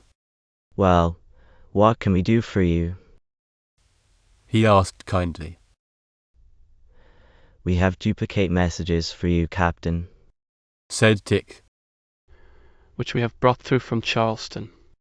They are relative to alliances it will be necessary to make with some of your Indian neighbors, and haste is imperative. You have certainly had a long journey," said the captain, taking the silk-wrapped packages that Tom and Dick handed him. "You are the first ones through since 6 weeks ago. What is the news from back home? And by the way, may I ask your name and those of your friends?" Dick told him their names, and also that they were connected with Captain Morden's company. "The Dare Boys," ejaculated the captain. "Why, we've heard of you way out here. I am certainly glad to shake hands with such brave fighters for freedom's cause." The boys modestly disclaimed any undue share of praise and assured the captain that there were any number of patriots just like themselves who did as much for the cause as they did. "What are your plans now?" asked the captain. "Why, just at present, I think we would all enjoy a wash and several hours solid, undisturbed sleep." "Never mind the wash," said Fritz, yawning. The captain smiled. "I guess you can have all the rest you want right over here," he said, leading the way to another small room fitted with bunks about the walls. "You boys tumble right in here while I go over these papers you have brought, and we will call you in time for dinner tonight. That will give you a chance to get a little rest. The men will all want to see you tonight and hear your news and stories, but you won't be disturbed till then." "That will be fine," said Dick. "And Captain," called Tim after him. "we'll be having fine appetites by evening, I'm not doubting." "Don't worry," replied the frontiersman, laughing. "We'll attend to that all right." "We want to get in good shape for our trip back," said Tom. "So here goes for a good snooze." Those of our readers who are interested in what happened to the Dare Boys and their comrades on the return trip and in their further unexpected adventures amongst the Indians of that unsettled region can follow them in the next volume entitled The Dare Boys in the Northwest. That night the boys were given a warm welcome by the men and officers of the post. They told the amusing incidents of their adventurous trip amidst the hearty laughter of their new friends. "You boys better stay right here and join us," one of them suggested. "We'd show you plenty of excitement." "No, thanks," Dick replied. "I guess we better travel along towards home." And after a 2 days' rest they did, that is, to be more accurate, they started. The end. I hope you enjoyed reading the book The Dare Boys in Vincennes with me. If you liked this, please remember to like and subscribe. Please visit at Odonomy if you want to see different types of videos we produce. For statistics on our videos, visit at Odonomy.com. Visit our story reading channel website at https://odonomy.com/odonomyproject/odonomy stories/. Happy YouTube travels.